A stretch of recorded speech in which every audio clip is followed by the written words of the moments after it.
Testing. Testing. Testing.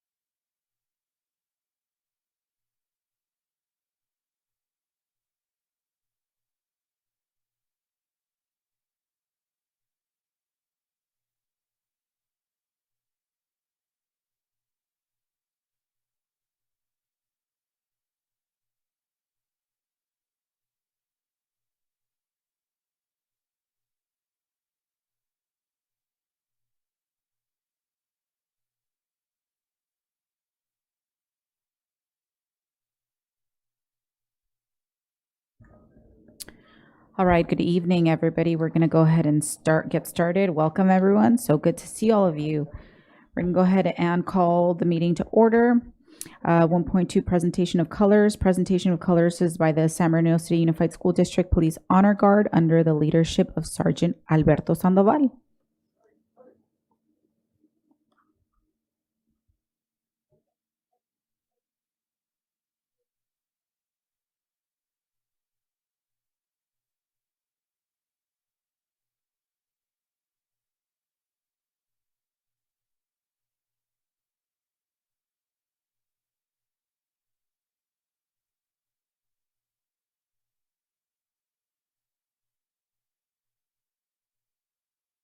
Awesome. And up for Toledo's on the Pledge of Allegiance, we have Marilyn Davenport.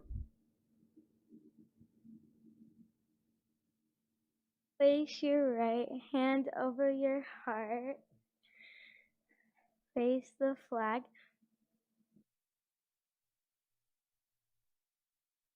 Flag of the United States of America and to the republic for which it stands, one nation, visible with liberty and justice for all.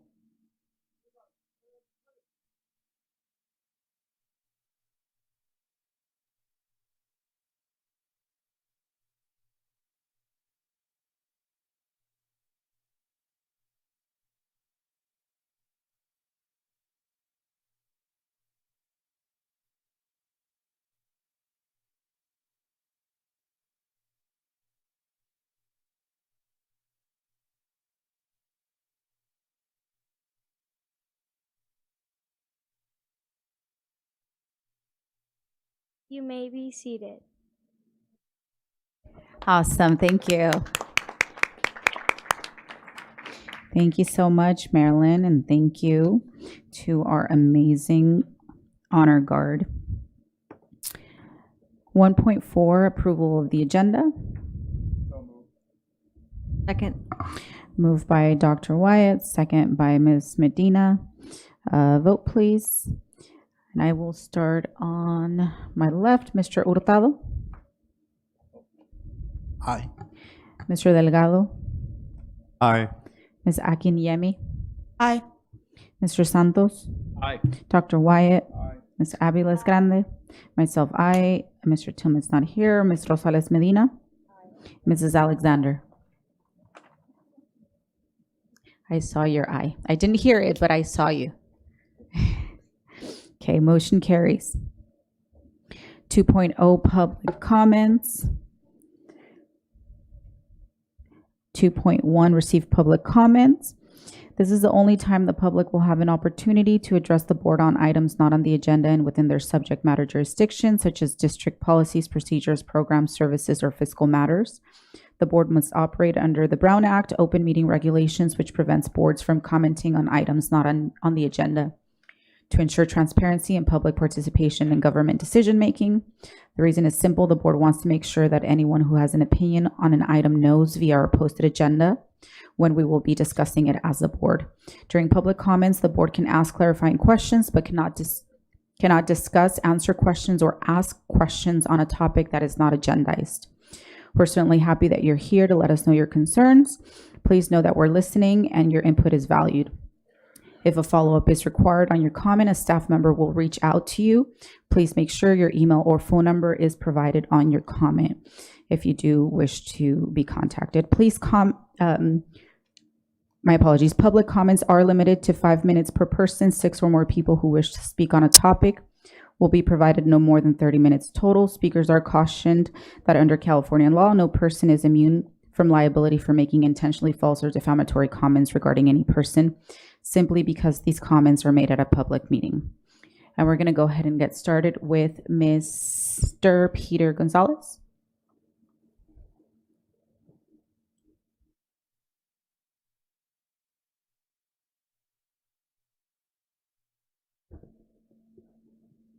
Oh, it works. Hello, board. Again, it's nice to see some of you again. Good evening, superintendent and members of the board. My name is Peter Gonzalez, and I'm standing before you tonight as a proud product of this school district. A teacher, someone who's given the past 13 years of my life to our student athletes as a coach.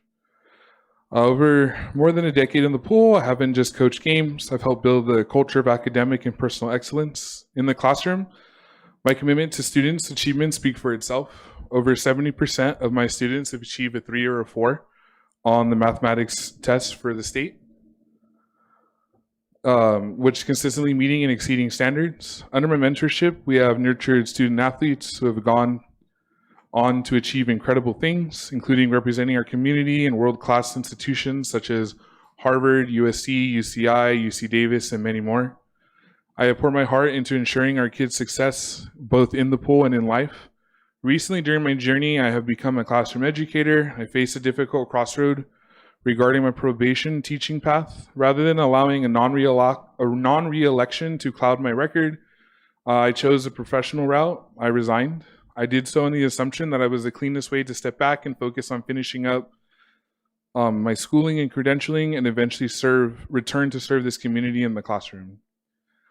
However, I've been informed that because of a rigid administration policy, my resignation had triggered a blanket district-wide do not rehire status because of the bureaucratic technicality tied to my classroom journey, and I'm now being told that I can no longer coach in the school district. After the 13 years of unblemished service and proven success, my coaching whistle is being taken away, not because of my performance, because of my character, because of my dedication to our kids, but because the computer system is telling them that I am not allowed to teach and coach anymore. I preach accountability and resilience to my athletes, so I'm here tonight to asking this leadership for the same level of care. I understand that there are HR policies and they exist for a reason, but policies are written by people and they can be reviewed by people. My 13 years of building up our youth and sending them to the country's top universities should not be erased by a blanket clerical code. This board frequently and proudly speaks about the importance of giving back to our community, and this district invests heavily on programs designed to encourage our students to do exactly that. I am the literal embodiment of that message. I am the student who grew up here, went into the world, came back to pour my life into our kids. By forcing me out over bureaucratic technicality, you are giving up on the very person you spent years trying to create. Someone who loves this community enough to stay and serve it, you are punishing me for doing exactly what you want our students to do. I am asking the board and HR leadership tonight to look at the human element in the situation. I ask that you direct resources to look at my case separate from my athletic services and my academic career, and grant an administrative exception that overrides the rehire block. Please do not let a rigid policy cut ties with a loyal, homegrown coach who has a proven track record of moving our students forward. I just kind of want to speak. I went to Valley College, graduated from Arroyo, transferred to Cal State San Bernardino, got my teaching credential, worked in the district for 3 years. Unfortunately, my principal and I didn't see eye to eye in teaching styles, and she decided to non-reelect me.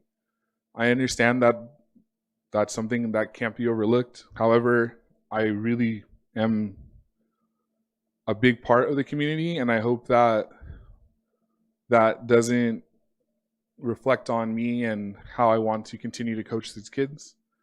I I just want to thank everybody for coming and supporting me in the back. My students that are currently with me, students that I haven't seen and graduated and are living very busy lives. I really want to thank and just say without a doubt how much I really appreciate how long I've been doing this. I also have copies of letters from other students. If the board would like to see them, I made copies. But I really want to just thank you everybody for your time and your consideration. Thank you. Thank you. If you do have any, like you had mentioned, copies, you can turn them over to Karen.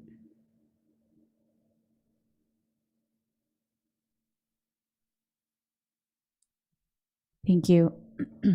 Up next, we have Patty Davenport.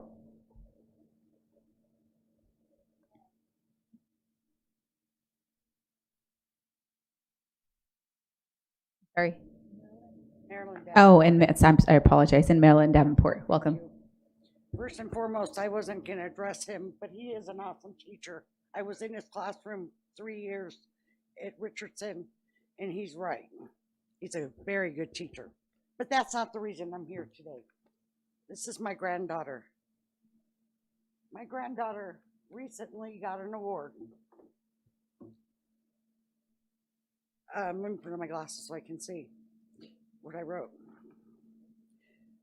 Let me read a passage from this about students. Ms. Patty, I'm being told that we can't hear you. If you could just bring the mic down. Thank you. Sound like my mother. She told me that all day today. We embrace hope happens, correct? That's what the school district strives on. And I was reading in this Shines book about student success is bolstered through collaboration with local colleges, university, trade schools, local school groups, faith-based organization, government officials, among others. My granddaughter got an award. However, my grandson got one 2 years ago. And I called down to the school district and I said, my grandson got an award. They said, we don't acknowledge that award, which I thought that was kind of interesting. It's from the Native Sons of the Golden West. It was a 4th grade essay written. He was a district winner in 2024, and we didn't acknowledge it. Now, to me, that's wrong. This is through the 4th grade. He was a student at North Park Elementary. She's a student at North Park Elementary. This year, she was the winner.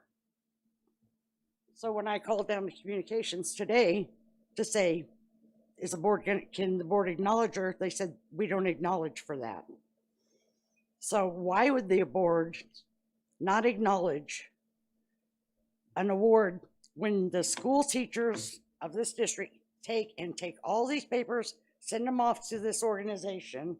And I don't know if you guys all know what the Native Sons of the Golden West is, that if they determined that they sent a letter to her saying, thank you for participating in the Native Sons of Golden West 4th grade essay contest, proving your knowledge on California history.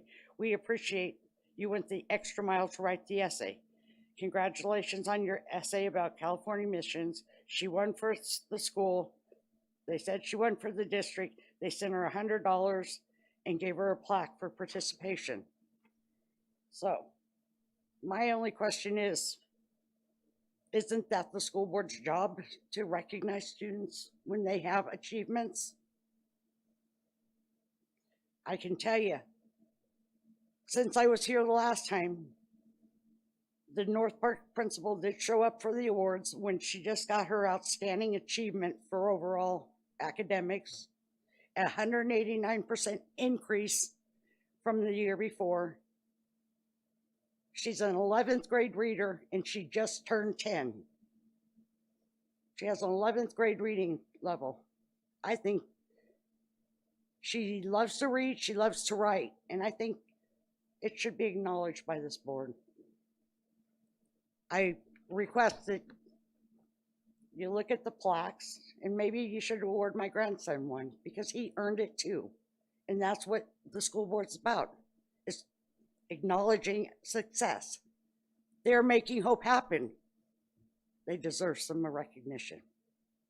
The principal wasn't even there today or yesterday whenever she got the award. And I thought that was their job too. although she did show up for the awards. But I don't know how this award gets back to the schools or who in communications knows about this, but it seems to be a real gray area because no one seems to know anything when I call in. And I worked here.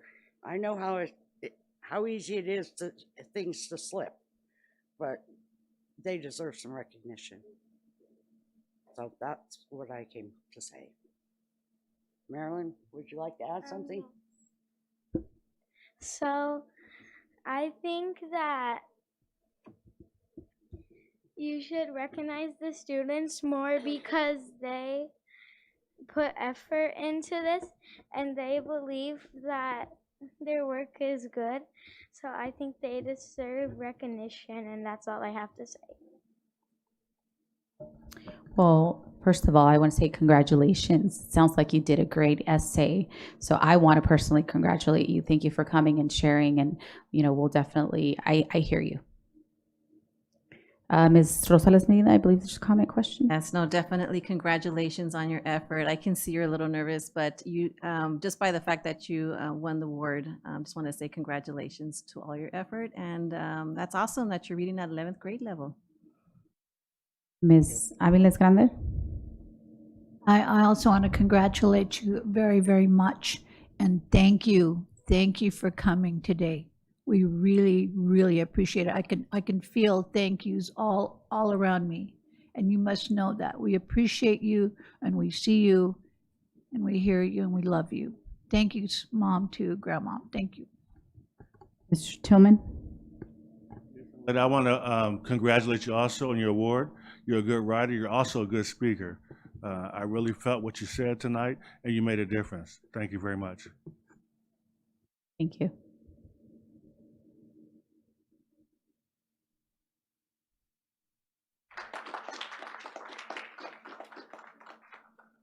Up next, we have Luis Rodriguez.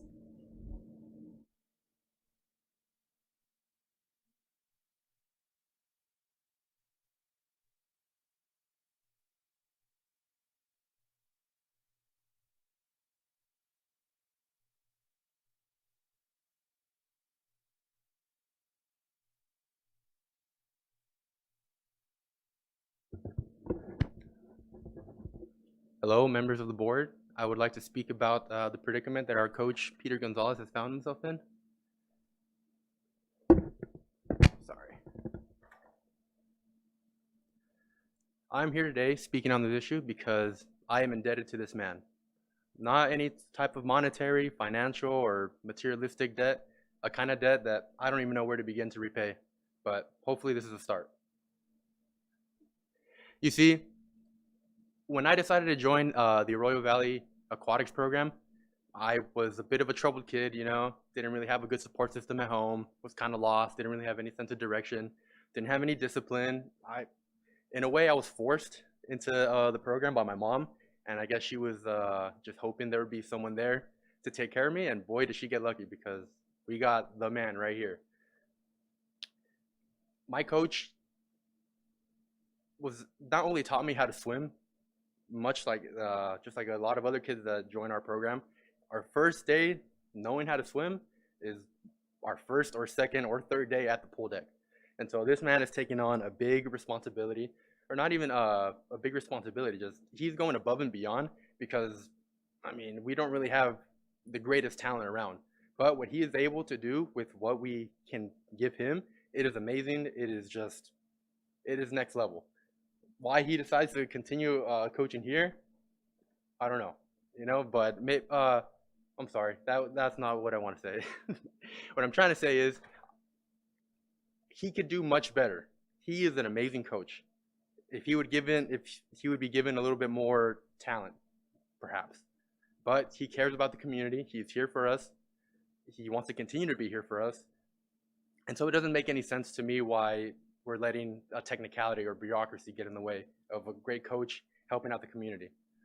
He, despite his studies, okay, so he was our coach. He was doing his own studies in school. He also was working a job to be able to fund those. However, we never felt like we were a second an option to him. We were his priority. If he wasn't able to be there himself, he would have a helping coach come out. He would always have our swim sets ready. He would let us know what was going to be needed to get done. And so we never felt left behind or, forgotten about our coach. And so all that being said, I really do not know where I would be today in life if I didn't have someone like Coach there, to guide me along the way, our 4 years there at the pool deck. And I don't think this is a unique story. I'm one of many that come through the program and are lucky enough to meet someone like Coach, have someone like Coach. And so to relieve him of his duty for coaching, it would be a disservice to the aquatic program. It would be a disservice to the school. It would be a disservice to the community. We need Coach Gonzalez. We need him bad. He is the blueprint. You would want someone, he's exemplary. You want someone like him in this position. So yeah, and I think it's safe to say, I can speak for all of us that showed up here and for those that weren't able to make it but were sent in letters. The reason this is so important to us and the reason why we show up today when our coach needs us is because he was there for us when we needed him. Thank you. Thank you.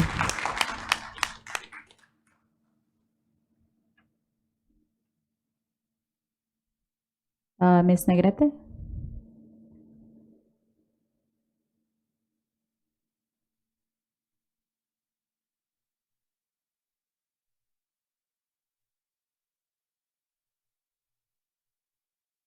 Welcome.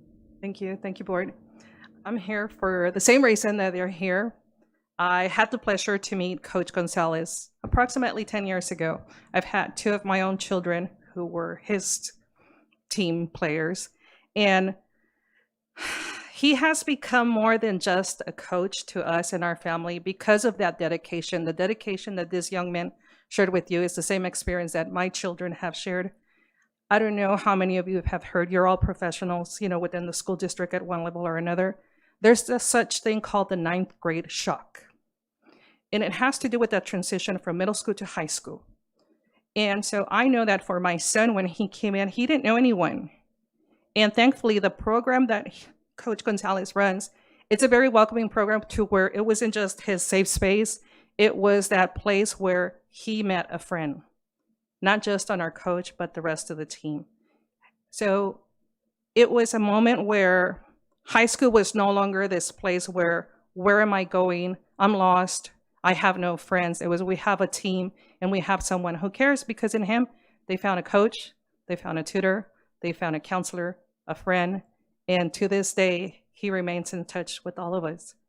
And you have someone who is dedicated and passionate, not only about the coaching, but the grades. He's a great math teacher. So to say that just bring him back as a coach is like, no, I think you would be losing out on a great math teacher. This man is phenomenal. When you talk about those imaginary numbers and whatever else, he understands it. So it's a benefit in both sides, in your athletic department and in your academic department. And I would love to see him continue to have that endeavor and continue to have that legendary support that he provides to the students. So I hope that you look at everything and bring him back. Don't miss out on such a great teacher. Thank you.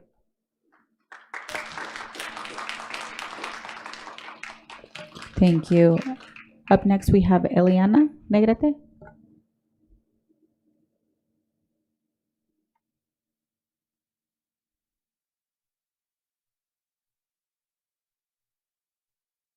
Good evening, board members. I am also here in support of Coach Gonzalez, and I was a student at Arroyo Valley High School from the 2019 to 2023 school year.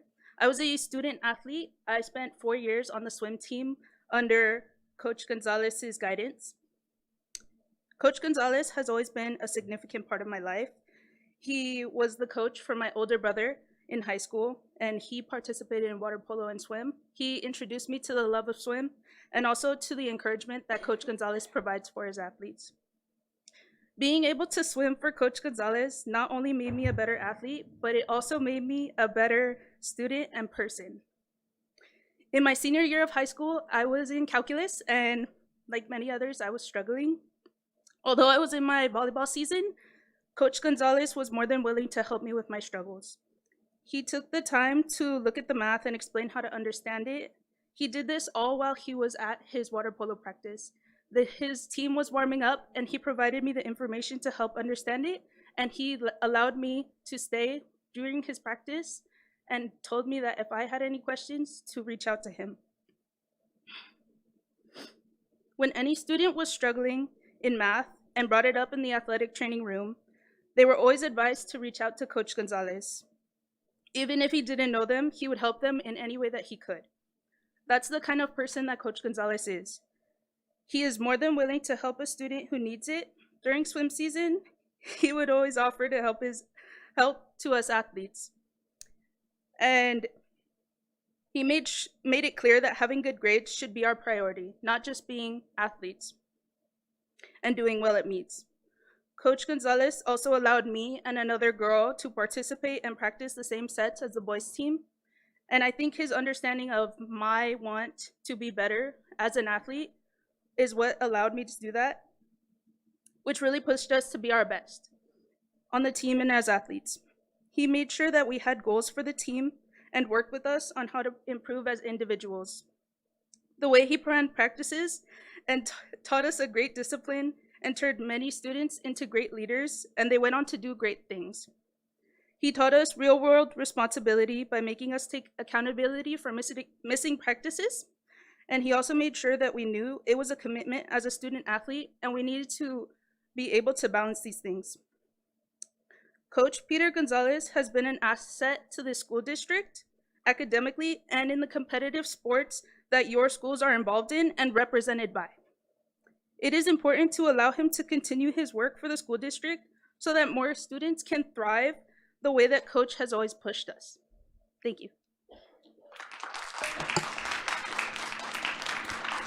Thank you. And I believe that is all for public comments. We didn't. All right. So we're going to go on to 3.0 reports and comments by union organizations. 3.1 San Bernardino Teachers Association. No report. 3.2 California School Employees Association. No report. 3.3 Communication Workers of America. No report. And 3.4 San Bernardino School Police Officers Association. No report.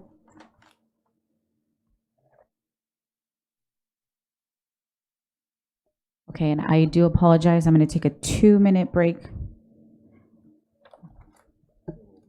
And then we're going to go ahead and reconvene after that.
All right, we're going to go ahead and reconvene now. I'm going to go ahead and reopen public comment. I do want to call up Ms. Romero and Dilak to come up and share with us.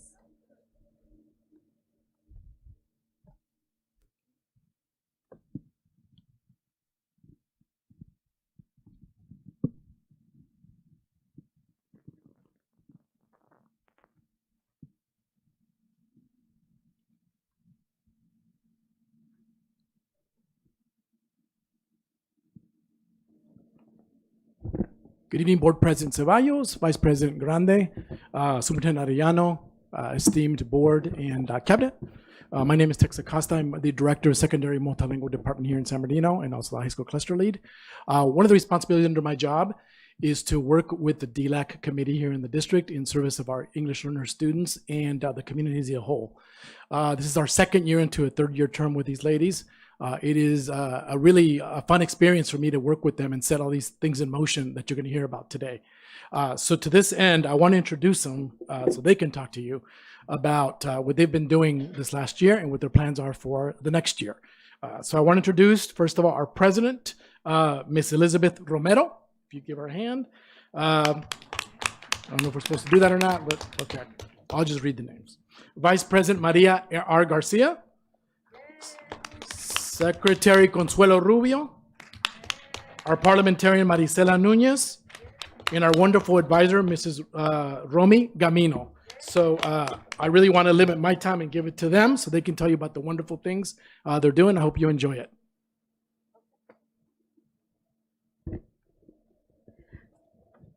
Muy buenas tardes a todos los miembros de aquí del distrito, señor Arellano, Mayra Ceballos, todos, Abigail. Estamos muy contentos aquí porque hemos logrado muchas cosas. Okay, good evening to all the district members, Mrs. Ceballos, Mr. Arellano, and everybody here today. We're very glad because we have achieved many things.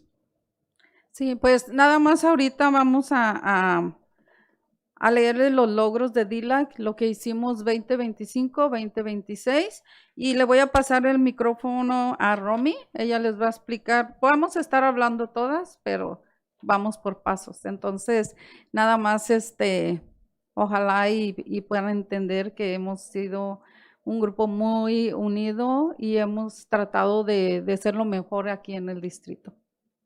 Okay, we're here to present the achievements for the school year 25-26. After myself, we'll turn the microphone to Ms. Romy. She will explain some of the achievements. We're going to be, all of us, we will be talking. I hope that you could understand that we have been a group that has been very united. And we have tried to be the best we can be for the district.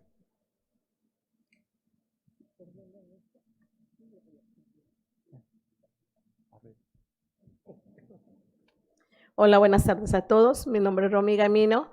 Como ya lo había dicho el señor Acosta, nuestro director, a mí me tocó la parte de requisitos anuales de DLAC. En California, el Comité Asesor del Distrito para Estudiantes Aprendices de Inglés, DLAC, tiene varias responsabilidades legalmente requeridas que debe abordar cada año. De acuerdo con la sección 52176 del Código de Educación de California y otros reglamentos relacionados, estas responsabilidades garantizan que las necesidades de los estudiantes aprendices de inglés estén representadas y que sus familias participen en la planificación educativa a nivel del distrito. Okay. Good evening. My name is Romy Gamino, and as Mr. Director Acosta has mentioned, I have to speak about the DLAC yearly requirements. In California, the District English Learner Advisory Committee, DLAC, has several legally required tasks it must address annually. According to the California Education Code, Section 52176B, and other related regulations, these responsibilities ensure that English learners, ELs, students' needs are represented and that their families are engaged in educational planning at the district level. Actividades requeridas de DLAC anuales. El DLAC debe asesorar a la mesa directiva del distrito escolar como mínimo sobre lo siguiente. Número 1. Desarrollo o visión de un plan maestro del distrito para los programas y servicios educativos para estudiantes aprendices de inglés, tomando en cuenta los planes maestros de cada escuela. Okay, the required DLAC activities. A DLAC must advise the school district governing board on at least the following. Number 1, development or revision of a district master plan for education programs. and services for English learners, which takes into consideration the school site master plans. This was completed in December 2025. Se completó en diciembre del 2025. My apologies again. This was completed in December 2025. Número 2. Realización de una evaluación de necesidades a nivel del distrito, escuela por escuela. And number 2, conducting a district-wide needs assessment on a school-by-school basis. El cual se completó en mayo del 2026. And this was completed in May 2026. Número 3. Establecimiento de metas y objetivos del distrito para los programas y servicios dirigidos a estudiantes aprendices de inglés, que se completó en octubre del 2025. Number 3, establishment of district goals and objectives for programs and services for English learners. This was completed in October 2025. Número 4. Desarrollo de un plan para asegurar el cumplimiento de los requisitos aplicables para maestros y asistentes de instrucción. Por ejemplo, las cualificaciones necesarias para apoyar a los estudiantes aprendices de inglés se completó en febrero de 2026. Number 4, development of a plan to ensure compliance with any applicable teacher and instructional aid requirements. For example, qualifications to support ELs. This was completed in February of year 2026. Número 5. Revisión y comentarios sobre los procedimientos de reclasificación del distrito, es decir, el proceso para cambiar la clasificación de los estudiantes de aprendices de inglés a estudiantes con dominio fluido en inglés. Se completó en enero del 2026. Number 5, review and comment on the district's reclassification procedures. For example, moving a student from EL to fluent English proficient. This was completed in January of 2026. Número 6. Revisión y comentarios sobre las notificaciones escritas que deben enviarse a los padres, madres y tutores, que se completó en septiembre de 2025. Number 6, review and comment on the written notifications required to be sent to parents and guardians. This was completed in September of 2025. Número 7. Revisión y comentarios sobre el plan del control local y rendición de cuentas LCAP, especialmente sobre cómo aborda los servicios para estudiantes aprendices de inglés, que se completó en noviembre de 2025. And number 7, review and comment on the local control and accountability plan, LCAP, especially how it addresses services for English learners. This was completed on November of year 2025. Eso es todo por mi parte. Muchas gracias. Que tengan muy bonita tarde. That is it on my side. Thank you very much and have a good evening. Bueno, enseguida tenemos a Marisela. Ella le va a dar las responsabilidades adicionales. Up next, we have Marisela. She will talk about additional responsibilities. Muy buenas tardes. Mi nombre es Marisela Núñez, como ya dijeron. Las responsabilidades adicionales. Número 1, capacitación. Los distritos deben proporcionar a los miembros del DLAC capacitación y materiales apropiados para que puedan cumplir eficazmente con sus responsabilidades legales. Se completó en julio de 2025. Good evening. My name is Marisela Núñez. And as stated before, I will speak about the additional responsibilities. Number 1, training. Districts are required to provide DLAC members with appropriate training and materials to enable them to carry out their legal responsibilities effectively. This was completed in July 2025. Número 2, composición. Si hay 51 o más estudiantes aprendices de inglés en el distrito, se debe formar un DLAC. El comité debe estar integrado por padres, madres o tutores de estudiantes aprendices de inglés, y la mayoría debe estar compuesta por padres de estudiantes aprendices de inglés que no sean empleados del distrito. Esto se completó según las evidencias de la existencia del DLAC actual. Number 2, composition. If there are 51 or more English learner students in a district, a DLAC must be formed. The committee must be made up of parents or guardians of ELs, and the majority must be EL parents not employed by the district. This was completed as evidenced by existing DLAC. Bueno, pues ahora me toca a mí.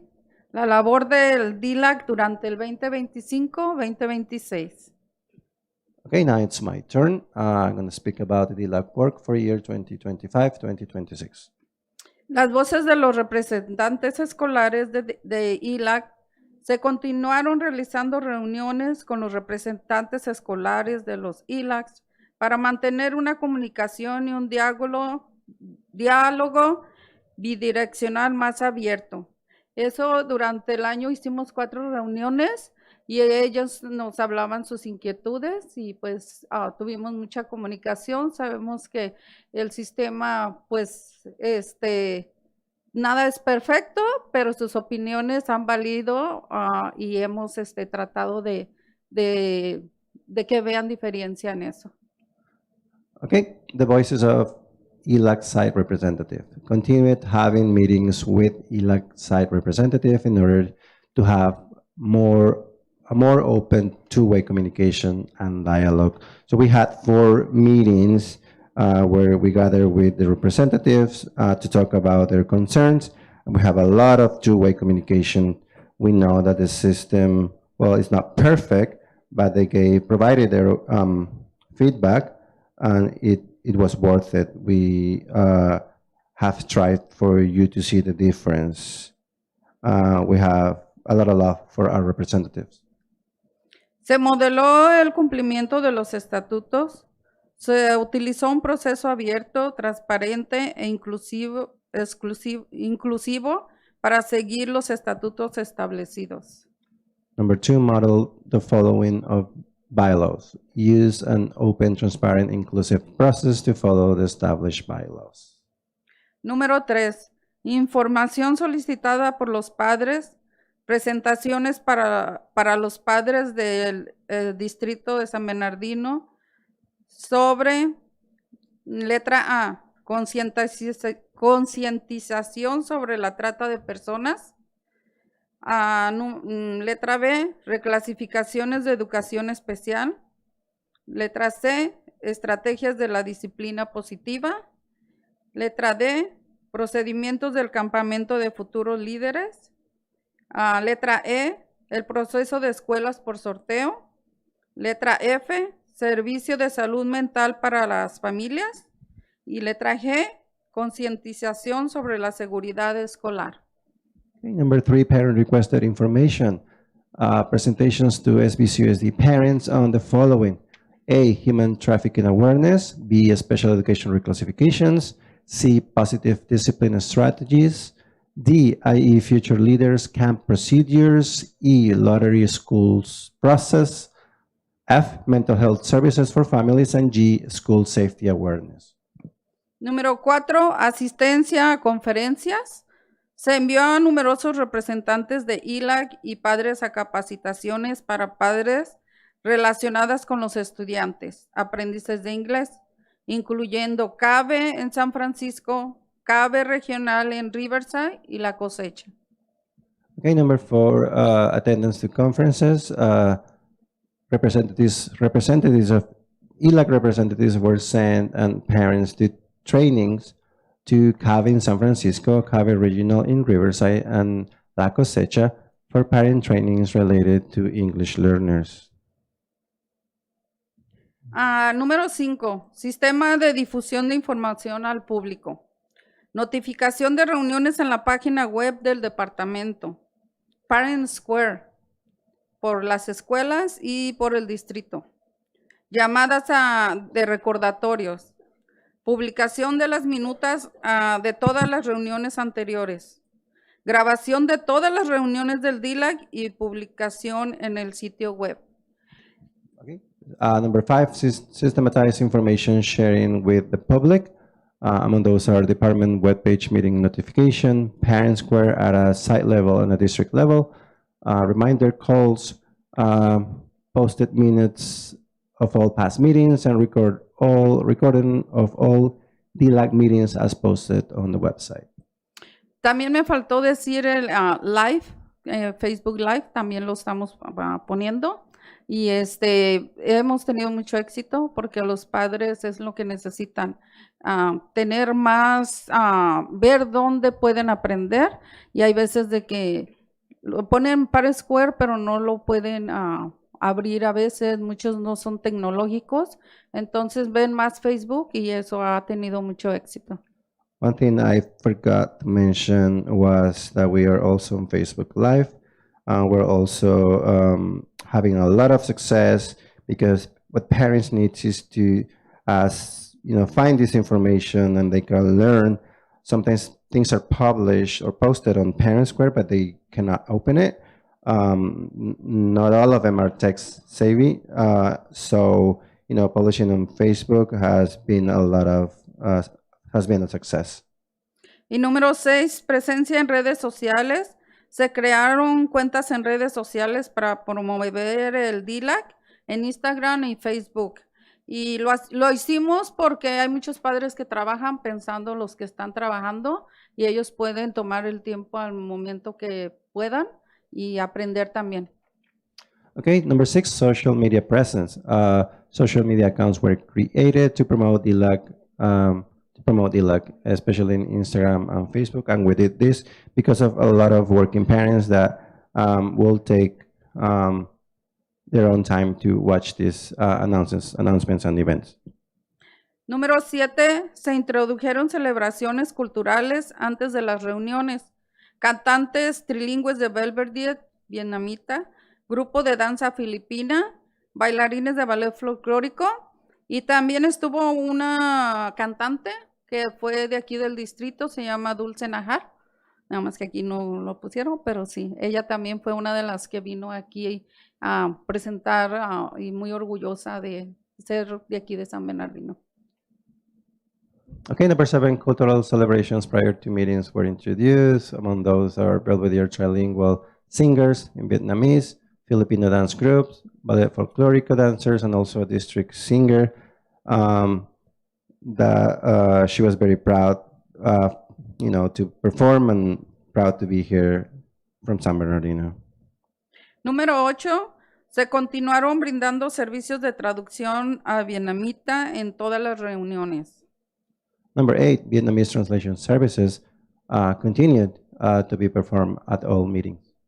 Número 9, se introdujo el lenguaje de señas americano ASL en todas las reuniones.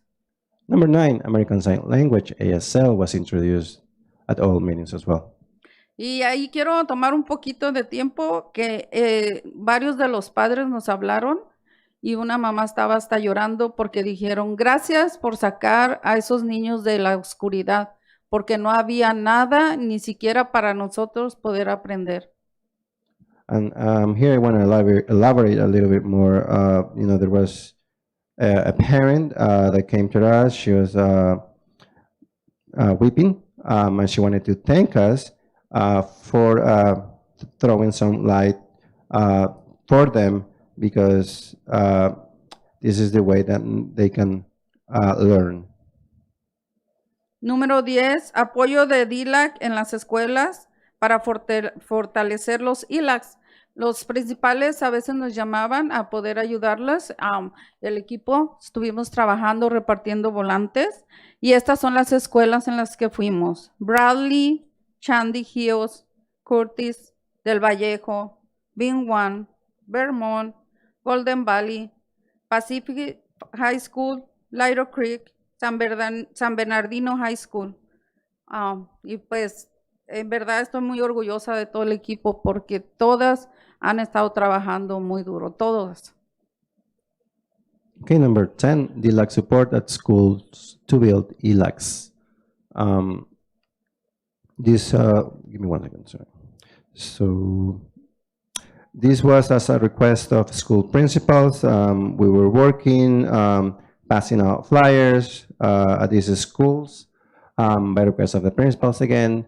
Some of the schools that we attended as a team, I'm very proud of all of them, were Bradley, Shanding Hills, Curtis, Del Vallejo, Bing One, Vermont, Golden Valley, Pacific Height, Little Creek, and San Bernardino Height. Y aumentó de representantes de ILACs que eran 19 en el 2023 a 2024. Ahorita tenemos 63 en el 25-26. And also want to mention there was an increase in the DILAC representatives from the year 2023-24. We had 19 representatives, and it went up to 63 in the year 25-26. Y estamos, para este año estamos, porque fue una de las cosas que los padres nos pidieron, que para las elementaries tratáramos de estar más actualizados, porque sí es donde fallamos un poquito, pero gracias a Dios se está arreglando y ellos ya entendieron. Como les dije, el sistema no es perfecto, pero estamos aprendiendo todos. For this year, this is one of the things that we were requested, especially for elementaries. We were a little bit not up to date, but you know the system is not perfect. We are little by little doing it better, and thank God we spoke to them, and they are understanding now. Y por el número 11, Café de Padres, es una reunión que continúa para que los padres compartan sus inquietudes y de verdad que están muy felices cuando vienen a esas reuniones porque como no hay agenda podemos hablar de todo y pues tratamos pues de llevar todo lo que nos dan y gracias a que también tenemos reunión con el superintendente, nos escuchan todos y gracias por todo su apoyo de ustedes. Okay, number 11, Café de Padres. This is an ongoing meeting for parents to share their concern. This is a meeting where, again, parents share their concerns, and they're very happy when they come to these meetings because there's not an agenda. We can talk about everything, and we discuss about everything, and they usually thank us for having these meetings. We also have meetings with the superintendent. They listen to us, and I just want to thank you all for your support. Bueno, de mi parte es todo. Ahorita les paso a Consuelo, que ella va a hablar del trabajo que continúa en el 2026-2027 y es nuestra secretaria. This is it on my part, and now we'll pass the word to Consuelo, which she will speak about the work coming for year 2026-2027. Buenas tardes a todos. Pues como dijo mi Romero, yo soy Consuelo Rubio y soy la secretaria. Voy a hablar de nuestros próximos pasos. Primero. Good evening. As Ms. Romero mentioned, my name is Consuelo Rubio, and I am the secretary. I will speak about the next step, number 1. Primero, continuar las reuniones con los representantes de ILAC cada 2 meses durante el año escolar 2026-2027 para atender inquietudes. Okay. Number 1, continue meetings with the ILAC reps every 2 months during the school year 2026-2027 to address concerns. Segundo, continuar con los videos de capacitación de ILAC elaborados por los oficiales del DILAC para brindar orientación. A. Publicaciones en Parent Square. B. Distribuidos a todos los planteles. Number 2, continue ILAC training videos for guidance by the ILAC officers. With A, uploaded these videos to Parent Squares, and B, distribute all these to all sites. Tercero, continuar con las capacitaciones presenciales de ILAC para padres. A. Brindar orientación general para las elecciones de ILAC en cada plantel. B. Brindar orientación sobre las responsabilidades de cada plantel. Number 3, continue ILAC in-person trainings for parents. A. Provide general guidance for site ILAC elections, and B. Provide guidance for site responsibilities. Cuarto, aumentar la difusión sobre las opciones del programa multilingüe para padres. Okay, number 4, increase multilingual program options, awareness for parents. Quinto, presentar en CABE 2027. 5, to present at CABE 2027. Sexto, continuar apoyando a las escuelas según sea necesario, de acuerdo con las solicitudes de cada plantel. Number 6, continue the support to school sites as needed based on school requests. Séptimo, aumentar la participación de representantes de ILAC a nivel de primaria de acuerdo con los estatutos. Number 7, increase participation of site ILAC reps at elementary level per bylaws. Octavo, continuar reconociendo a los padres por asistir a las reuniones de DILAC. Number 8, continue to recognize parents for attending DILAC meetings. Noveno, distribuir los estatutos del DILAC a todas las escuelas y un calendario anual del DILAC. And number 9, distribute DILAC bylaws to all schools and DILAC annual calendar. Gracias, es todo de mi parte. Thank you all. This is all on my part. Bueno, pues a continuación les voy a presentar a nuestra nueva vicepresidenta, María García, y ella es la que va a hacer una... Well, up next, I will introduce our new Vice President, Maria Garcia. She will say some words. Buenas noches a todos nuestros miembros. Gracias por aceptarme y invitarme a participar de este comité. Good evening. Good evening. Thank you to all our members. Thank you for accepting me and inviting me to participate in this committee. A continuación vamos a hacer la presentación de un video que se hizo con mucho amor y ahí vamos a plantear todo el esfuerzo que se hizo durante todo el año, el trabajo tan duro que trabajó el comité junto con el distrito, los voluntarios y otras personas que colaboraron con este video. Espero sea de su agrado y vean el esfuerzo que se puso en todo el año. Okay, up next, we will show a video. A video presentation that was made with lots of love. Here we will show all the efforts that we put in all this year. Also the work that we as a committee, we keep doing together and with the district, all the volunteers and all the people that were part of this video.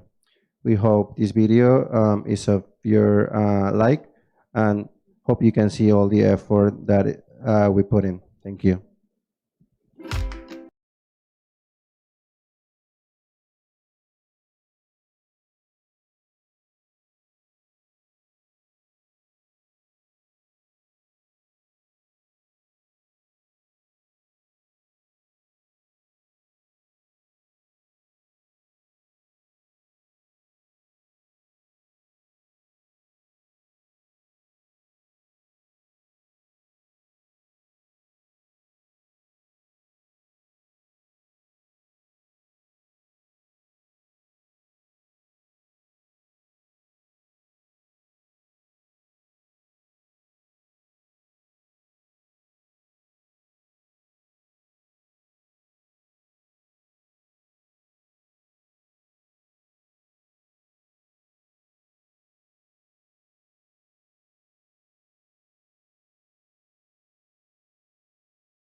Muchas gracias.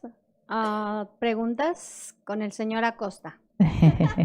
Sí, tenemos un comentario. We do have a couple Thank you very- comments, questions. Mr. Tillman? Thank you. Thank you very much. If you have any questions, Mr. Acosta will respond. So, Sí, él va a estar por si acaso yo no puedo. So great presentation. DLAC has come a long ways. Mr. Merrill, so you work for the district now? Or you volunteer or? Trabajo medio tiempo, sí, trabajo medio tiempo y pues estoy aquí en la comunidad. I work for the district half-time. I'm also part of the community. Okay. And how long have you been volunteering for the district? How many years? Pues ahorita ya son 25 años. How many? 25 years by now. Wow. Thank you. Ya. Sí, sí. Y lo hago con mucho amor porque de verdad sí veo la necesidad. Yo llego a todos los padres que en verdad no reciben nada, padres que no saben leer, escribir, Hold on a second. nada. I want to make sure I get what you said. Go ahead. Thank you. I do this with all my love. I am there for all the parents that, taking the information for these parents that don't know how to read or how to write. And the other members that are with you, how long have you been ¿Cuántos? Vengan. volunteering? Your name and how long you been volunteering? Mi nombre es Romy Gamino y he estado por 23 años. My name is Rami Gamino. I've been as a volunteer with the district for 23 years.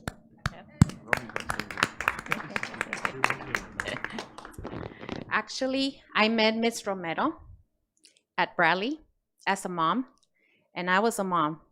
And I had a trouble child, I should say. And she said, why don't you become a volunteer? Yeah. And I thought about it, and I'm like, well, if it's going to benefit my son, why not? Right. I've been volunteering for 17 years. Wow, thank you.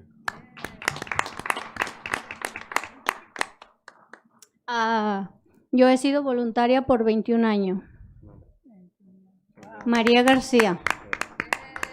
My name is Maria Garcia, and I've been volunteer for 21 years. Wow.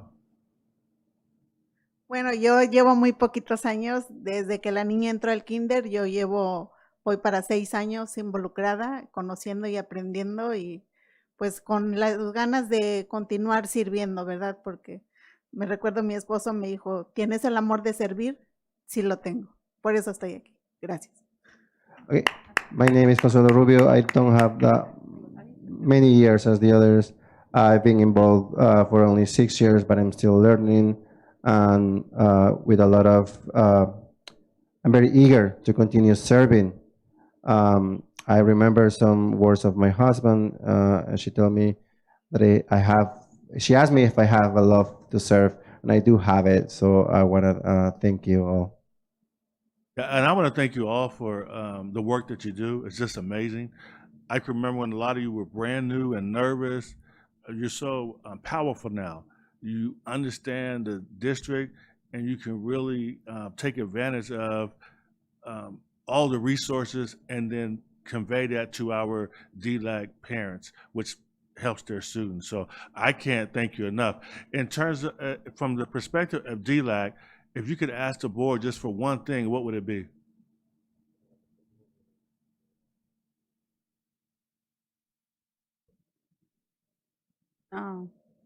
Pues nada más que pues nos sigan apoyando. And just support to us.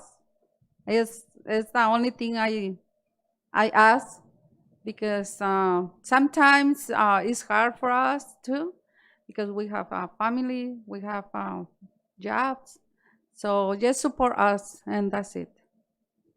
Thank you very much. Appreciate you all.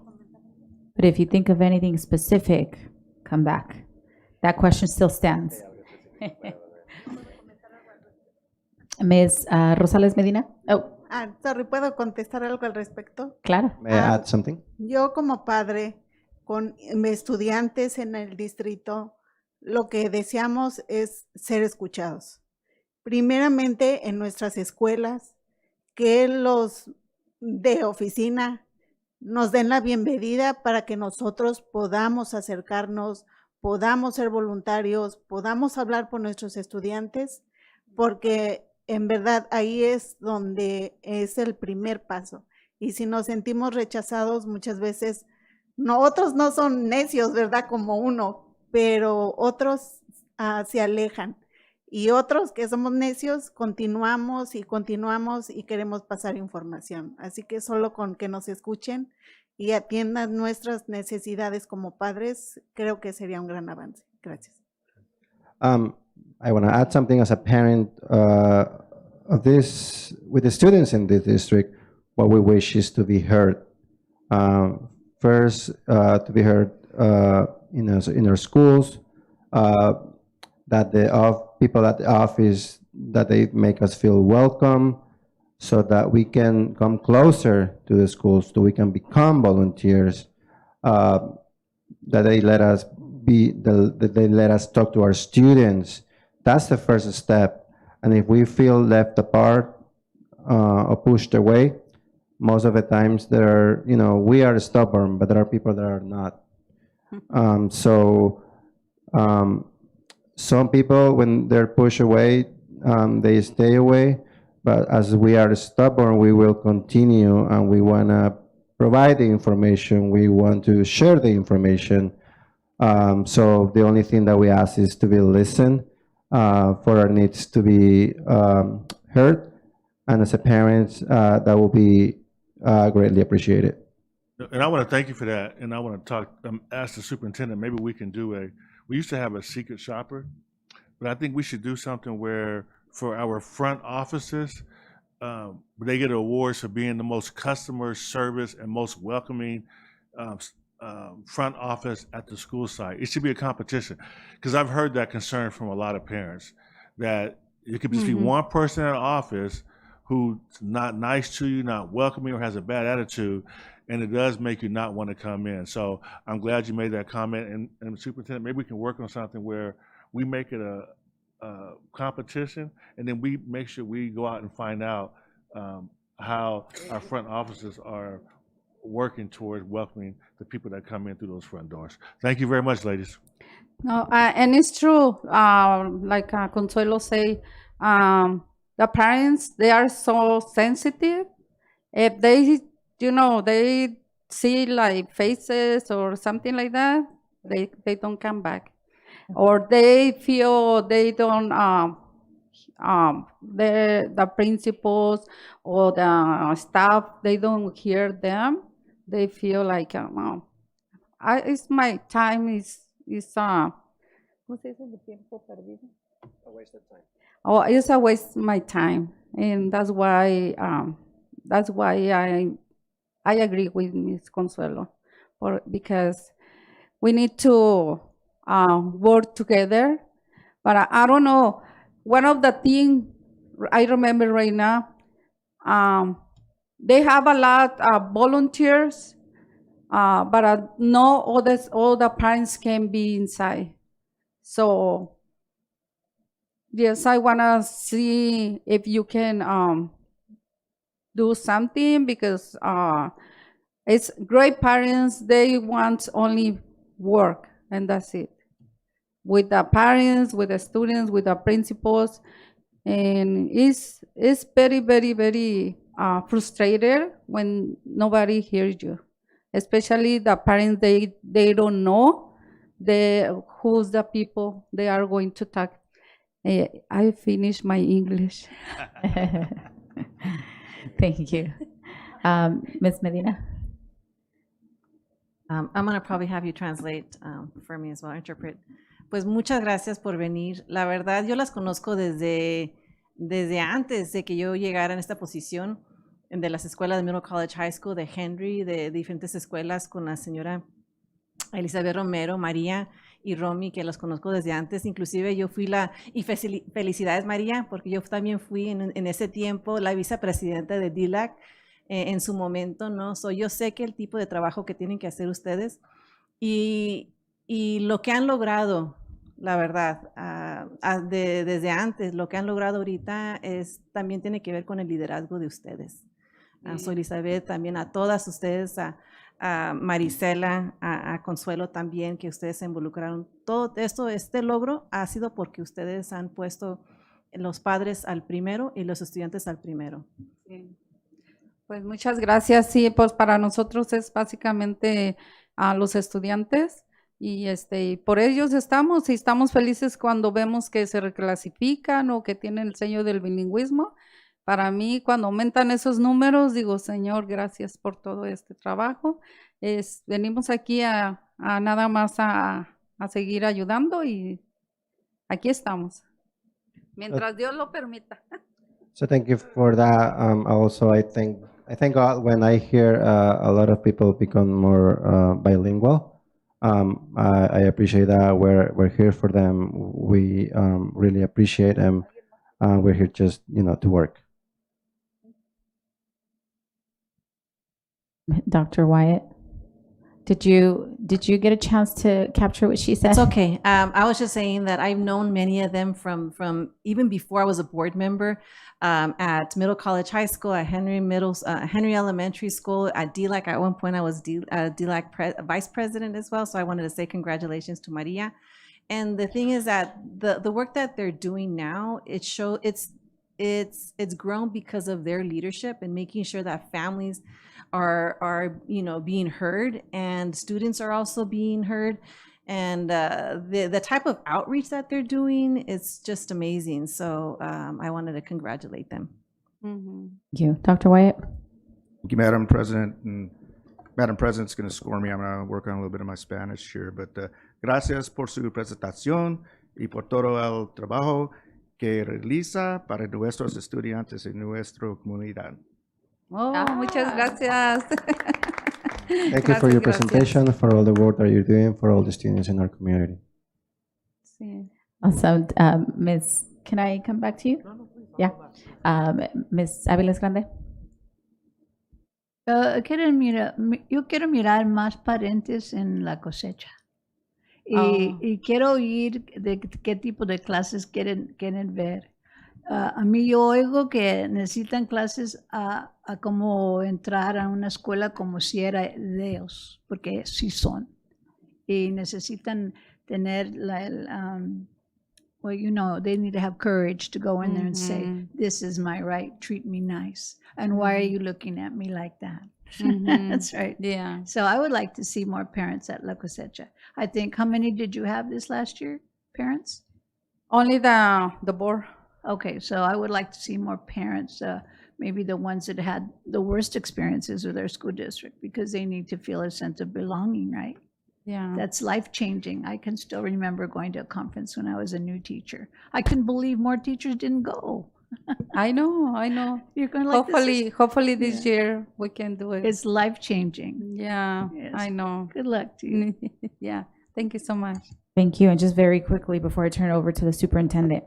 También yo quiero decirles gracias. I also want to say thank you. También llevo un poquito de tiempo conociéndolas, tal vez no tanto tiempo como Abigail. I also have a little while, that I've known you, maybe not as long as Ms. Medina, but I have seen, and I've sat down with you over the past 2 years as well, and know how many hours you put in.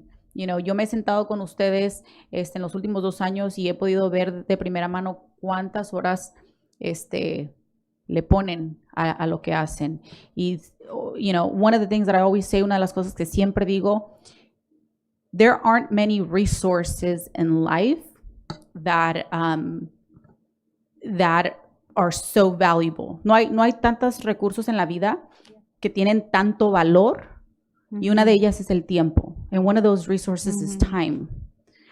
Because that, once it's gone, it doesn't come back. Una vez que se va y no vuelve. Entonces, continúen haciendo lo que están haciendo. Lo han estado haciendo desde el amor. Keep doing what you're doing. You've been doing it from a place of love.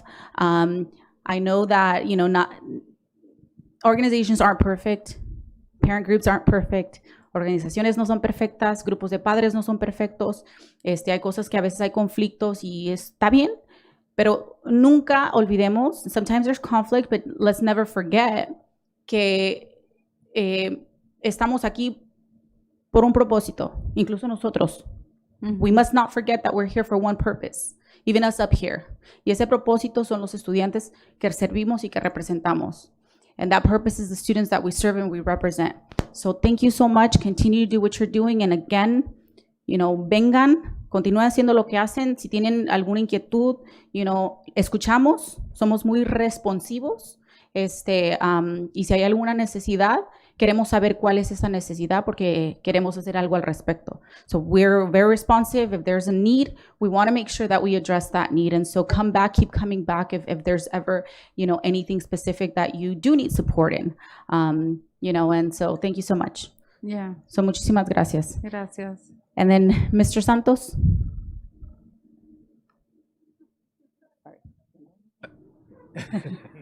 Claro. Mi español no es tan bueno, pero muchas gracias por empoderar los parientes, que es bien importante. So, muchas gracias. My Spanish is not that good, but I want to thank you for helping the other parents. That's very important. Thank you so much. And the last but not least, Mr. Arellano. De repente muy bilingües aquí todos, ¿verdad? Hasta Dr. Wyatt. Impressive, man, impressive. Good job, sir. So I'll say it in English so you can translate. So San Bernardino City Unified School District has a rich tradition of powerful DLACs. And, we've always had a great history of DLAC here. And my experience with DLAC started 3 years ago with the ladies here. And they have continued that legacy here and have done a really good job. And I really have enjoyed working with all of you. And I see how you interact with parents and with people. And I really appreciate the way you interact with me as well. You're always very kind. You're always very open. Romy always has great jokes. Buenos chistes for that. But I appreciate all that you do for our district because it makes a difference. And I know sometimes, as President Ceballos says, there might be frustrating times, but that's okay. That's what makes us better, right? Is when we meet those challenges, those frustrations, we don't cower, we step into it and we find solutions. And that's what you've done. So I wanted to congratulate you on all your work. I also want to congratulate Consuelo Rubio. Many people don't know, but she finished through our adult education program a year ago and she's now enrolled at Valley College working on a degree. And I believe all of you went through Consuelo Kickbush's FLI program, no? On leadership and so I commend all of you. So you are making a big difference and I enjoy working with all of you. And plus Romy, she reminds me of my mom. Cada vez que viene Romy me pongo todo nervioso. But I appreciate you all. Thank you for all your work. Okay, gracias. Parece que alguien más quiere hablar, ¿no? I believe Ms. Romy wants to say some words. Pues antes que nada quiero darle las gracias por su apoyo a todos y porque han hecho también un muy buen trabajo. Y algún día yo quiero estar ahí donde están ustedes. Y ahora sí con mi frase, ahora sí matadora que dicen, it is where it is. Gracias. I want to thank you all for your support. I'm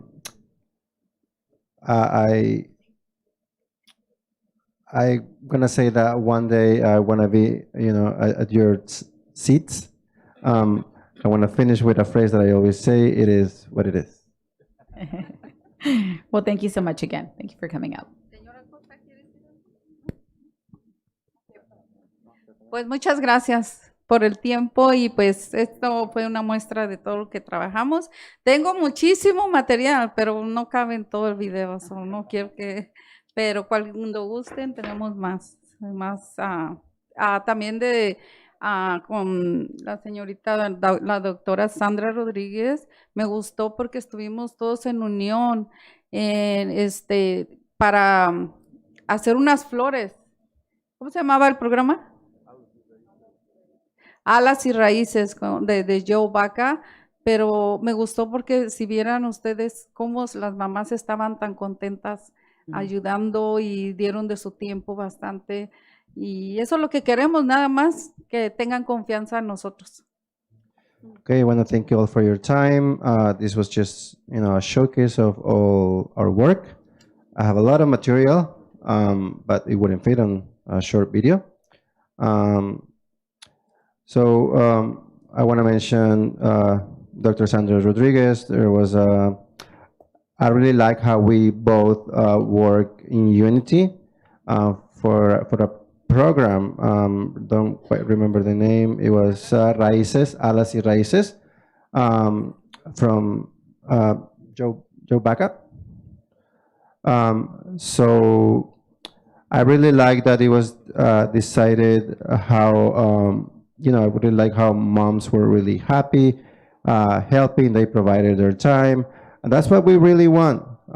We want them to have the confidence to speak up and be open. Thank you. Thank you. Let's give them one more round of applause. Good job, ladies. Good job. Mr. Acosta as well, and Ms. Applegate. Next up, we're going to go to 4.0, public hearing. 4.1, local control and accountability plan public hearing. Pursuant to Ed Code Section 52062B1, the governing board must hold at least one public hearing to solicit recommendations and comments from the public regarding the actions and expenditures proposed in the 26-27 Local Control and Accountability Plan. This hearing offers an opportunity for public input prior to the plan's final adoption.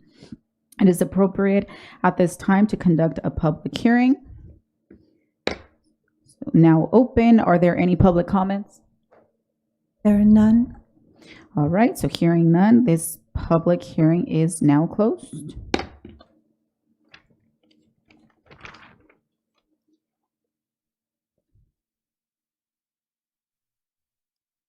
And we will go to 4.2, preliminary budget for fiscal year 26-27, public hearing.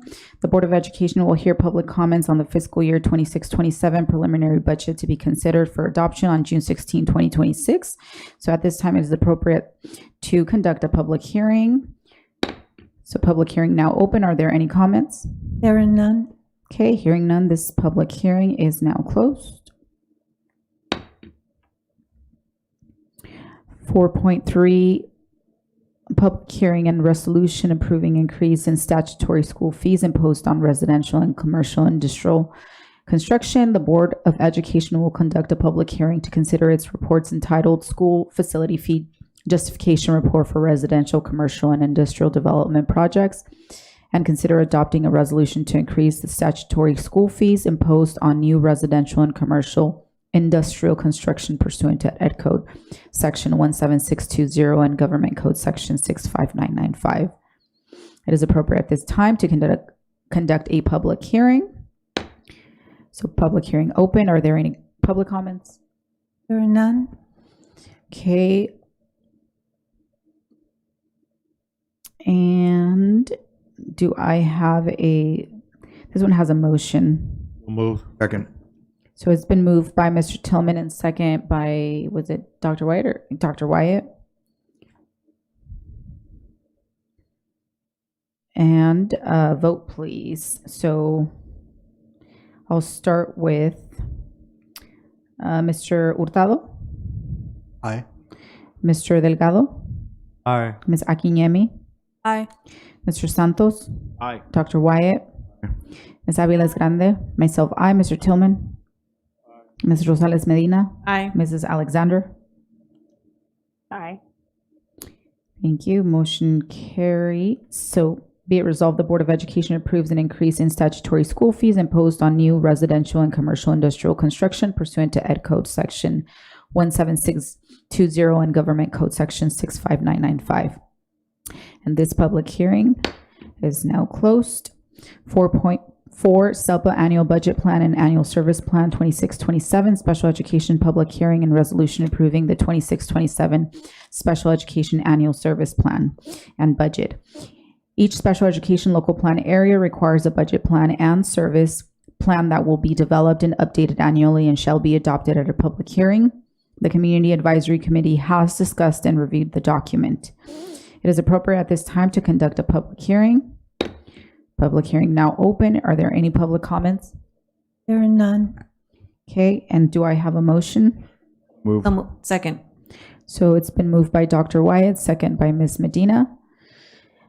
Vote please, Mr. Hurtado. Aye. Mr. Delgado, Aye. Ms. Akinyemi, Aye. Mr. Santos, Aye. Dr. Wyatt, Ms. Aviles Grande, myself, I, Mr. Tillman, Ms. Rosales Medina, and Mrs. Alexander. Aye. Thank you. Be it resolved, the Board of Education approves the San Bernardino City Unified School District's 26-27 Special Education Annual Service Plan and Budget. And this public hearing is now closed.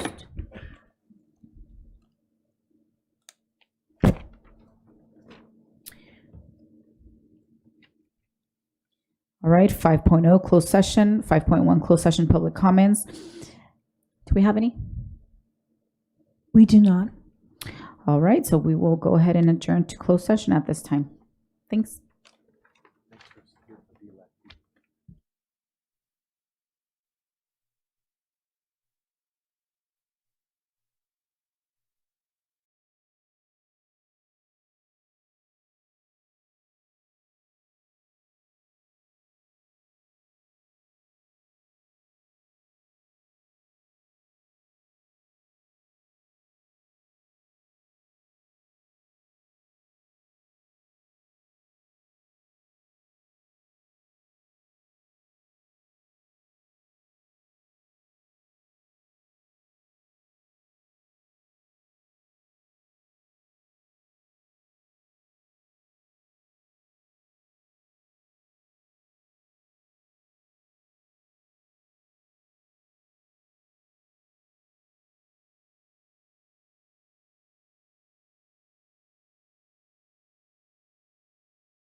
All right, so we're going to go ahead and get started. We do have quorum. I want to get you all out of here at a decent time. Okay. So we are back from closed session. 6.0 action reported from closed session. 6.1 approval of elementary school principal Kiana Heron. Can I get a motion? So moved. Second. Moved by Mr. Tillman, second by Dr. Wyatt. And vote please. Mr. Santos. Aye. Dr. Wyatt. Aye. Ms. Aviles Grande. Myself, aye. Mr. Tillman. Ms. Rosales Medina. And Mrs. Alexander. Aye. Thank you. Motion carried. Be it resolved, the Board of Education approves the appointment of Kiana Heron, Elementary School Principal Manuel A. Salinas. Yes, effective day, work year, and salary to be determined. I'll go ahead and turn it over to Dr. Doiza. All right. Good evening, Board President Ceballos, Vice President Abiles Grande, members of the board, Superintendent Ariano, Cabinet, and our SBCUSD community. It is my pleasure to introduce the next principal of Manuel Salinas Creative Arts Elementary School, Mrs. Kiana Heron. Ms. Heron brings more than 15 years experience of serving students and families as a teacher, special education specialist, program facilitator, and more recently as a vice principal within our district. Throughout her career, she has demonstrated a strong commitment to student achievement, instructional excellence, and building positive school cultures where students and staff thrive. During the selection process, Mrs. Heron distinguished herself through her collaborative leadership style, deep understanding of teaching and learning, and the ability to build meaningful relationships with our students, staff, and families. Her student-centered approach, coupled with her knowledge of district systems and school operations, positions her well to lead and support the continued success of the Salinas community. She's familiar with Salinas, having previously served as the vice principal at the school. This experience provides a strong foundation as she steps into this role. She brings both experience and heart to this position. What stood out to us was her passion that she carried even through the interview process. We are excited for the leadership, vision, and commitment Ms. Herring will bring in fostering a culture of creativity, innovation, and excellence to help our students to discover their strengths, their talents, express their creativity, and achieve at the highest levels. Please join me in congratulating and welcoming Ms. Kiana Herring as the new principal of Manuel Salinas Arts. Oh, I'm sorry.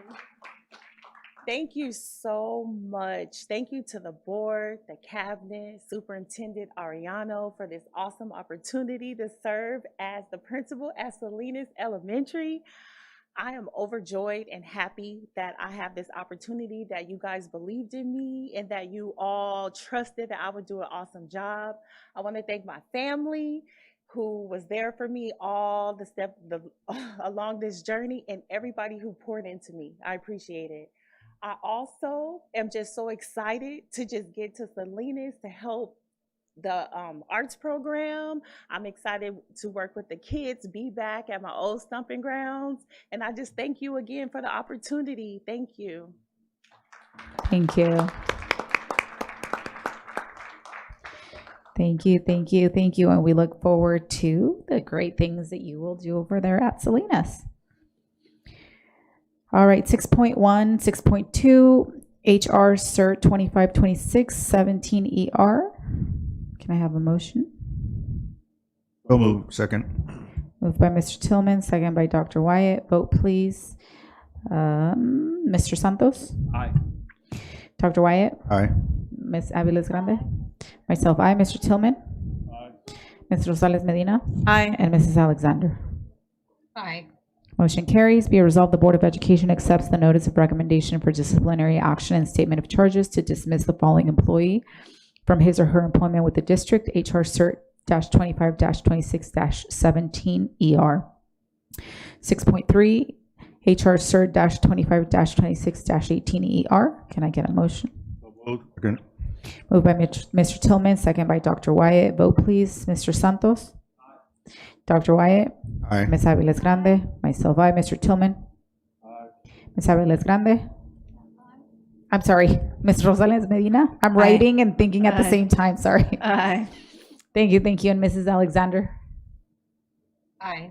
Thank you. Motion carries. Be it resolved, the Board of Education accepts the notice of recommendation for disciplinary action and statement of charges to suspend without pay pending dismissal of the following certificated employee from his or her employment with the district. HR-CERT-25-26-18ER. 6.4, expulsion of students. Do I have a motion? Move. Second. Moved by Dr. Wyatt, second by Mr. Tillman. Vote, please. Mr. Santos? Dr. Wyatt? Aye. Ms. Aviles Grande? Myself, aye. Mr. Tillman? Aye. Ms. Rosales Medina? And Mrs. Alexander? Aye. Motion carries. Be it resolved, the Board of Education accepts and adopts the recommendation and findings of the hearing panel based on a review of the panel's findings of facts and recommendations and orders the expulsion of the students with the identification numbers as listed in accordance with the board rules and regulations and in compliance with Ed Code Section 48900. 6.5, readmit of expulsion of students. Can I get a motion? Move. Second. Okay, sorry. So it was moved by Dr. Wyatt, and then it was second by 3. I'll take Mrs. Alexander. Second. Vote, please. Mr. Santos? Dr. Wyatt? Aye. Ms. Aviles Grande? Myself, aye. Mr. Tillman? Ms. Medina? And Mrs. Alexander? Aye. Motion carries. Be it resolved, the Board of Education accepts and adopts the recommendation and findings of facts of positive youth development and orders the suspension or expulsion of students with the ID numbers as listed in accordance with board rules and regulations and in compliance with Ed Code Section 48900. 6.6, petition to expunge, rescind, sealing of records, or modify youth court or expulsion. Motion, please. So move. Moved by Dr. Wyatt, second by Mr. Santos. Vote, please. Mr. Santos? Dr. Wyatt? Aye. Ms. Aviles Grande? Myself, aye. Mr. Tillman? Ms. Rosales Medina? Aye. Ms. Alexander? Aye. Thank you. Be it resolved. Motion carries. Be it resolved, the Board of Education authorizes the expulsion and or youth court modification, expungement, or rescinding of the students with the identification numbers as listed to schools of the San Bernardino City Unified School District in accordance with board rules and regulations and in compliance with Ed Code Section 48900. 6.7, other closed session action. There is none at this time. 7.0, student board members. 8.0, reports and comments. And I'll go ahead and start with Mr. Hurtado. Good evening, everyone. My name is Aiden Hurtado, and I am a student board member who has the honor of representing Sierra and San Andreas. Before I begin, seeing as this is my last Board of Education meeting of the year, I'd like to take this moment to kind of give out my thank yous for everyone who kind of assisted in my transition into becoming a student board member. First off, I want to thank our advisors, Ms. Rogers, Ms. Post, Ms. Cunningham, and Dr. Rodriguez. You all were extremely influential in not only introducing us to the student board member position, but also helping us realize our potential. There was a lot of points where I felt lost, and I felt like I had a really strong idea of what I wanted to do and what I wanted to improve, but I didn't know how to do it. And with your guys' help, I was able to do it. And everything that I've done in this position this year, I wouldn't be able to do it without you guys. And also a special thank you to the board members who made me especially feel extremely included and kind of opened my eyes to all the amazing opportunities around San Bernardino, not only in the school district, but within the community as a whole. Being able to talk with you guys and kind of connect with you kind of opened my eyes to the inner workings that happen here every single day and like the love and passion that you guys have for our community. Thank you again to all of you. This year was amazing, and I don't think it would have been nearly as amazing without any one of you. Seeing that done, looking at Sierra, we are in the final stretch for all of our schools, actually. And to all of our seniors who are kind of on their transition out, I'd like to congratulate each and every one of you. this year, I've connected with a lot of seniors from Cajon, and they kind of shared their experience with me, and seeing them leave is very sad. But all the seniors around SBC USD are going on to bigger and better things. And the greatest part is that they're representing San Bernardino every step of the way. So a big thank you and a big congratulations to our seniors. And to everyone else who is going through the final season, I'm with you. And we can only pray for an A at this point. So yeah, good luck to every single one of you. At Cajon, our seniors especially are going through their final steps. They're taking their panorama photos, they're having their senior picnics, senior sunset, and we're closing out the year strong. And from SLAC, we are also closing out the year strong by honoring our seniors, our graduating board members, our graduating SLAC members, every step of the way. Once again, thank you for the opportunity to represent these schools and the opportunity to speak on the amazing things that are happening all over San Bernardino. Wow, thank you for sharing that. I just want to say there's a lot of emotion behind, the words that you shared, and to be able to keep your, voice level and, just keep pushing forward in your, what you shared is really amazing. So great job. Ms. Akinyemi? No pressure, by the way. Hello everyone, my name is Perfect Akinyemi. I am a student board member representing San Bernardino High School. I would like to thank the staff at San Bernardino High School for helping all of the students to move through the year wonderfully and move in and out through all of our studies and extracurricular activities. At San Bernardino, we ended off the fourth quarter congratulating our finished scholars who showed outstanding grades throughout the spring semester. All of our athletes have returned their uniforms and are ready for the remaining school year so that we can all move on for a better school year next year. At San Gorgonio High School, we have learned that the seniors are having all of their senior activities, including their senior breakfast, senior picnic, and senior celebration, and they are also taking their senior panoramic pictures. At Arroyo Valley, they celebrated like Sanji, they celebrated their last few seniors so that they could commemorate their memories and celebrate one last chapter together. They also hosted an orientation for the upcoming 9th graders to begin a new chapter, exploring the campus with all of their incredible sports, clubs, and programs. The senior ceremony demonstrated their dedication and commitment that each of the students put all 4 years and congratulating everyone who has received scholarships and academic awards. At SLAC, we voted for the new student board members for Middle College, San Gorgonio, and Cajon High School. We also had a pathway presentation from each schools, which showed the new incoming 9th graders at SLAC, what each of the high schools have to offer to all of them. The Chief of Police, Mr. John Gutierrez, talked to the students at SLAC about his passion, his goals, and his experience, which provided the students a place to find comfort and safety at their school sites. Congratulations to the Cajon's film crew who captured SLAC's mission and created a short documentary film for the board, which I believe you guys witnessed during the board meeting May 29th with the student board member film. Thank you very much. Thank you, Ms. Haginyemi, and you're staying with us next year, yes? Okay. And then last but not least, Mr. Delgado.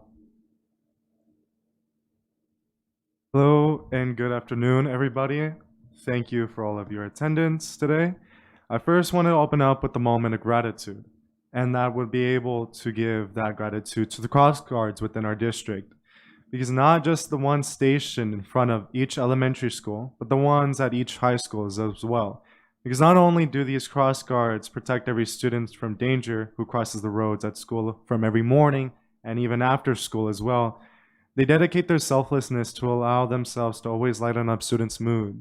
I personally want to thank them because every day when I had to walk to school for about a few weeks, there was this cross guard lady. I don't exactly remember her name, but I always remember her compliments and smiles that she gave me.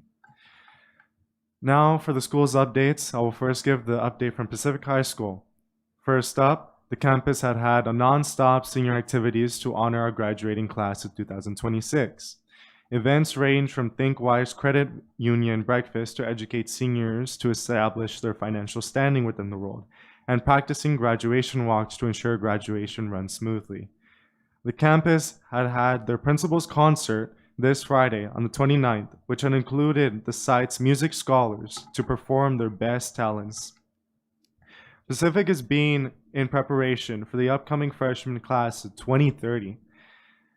Summer Bridge will introduce the class to different classes of STEAM, math, and English to get them ahead of the game by achieving credit, which can allow them to graduate early if they wish to take part in it. Next up, the update from Middle College High School that the campus has had their senior crossing ceremony where seniors had received their cords and sashes as well as their final day at high school on Thursday and Friday. Congratulations to Middle College class of 2026.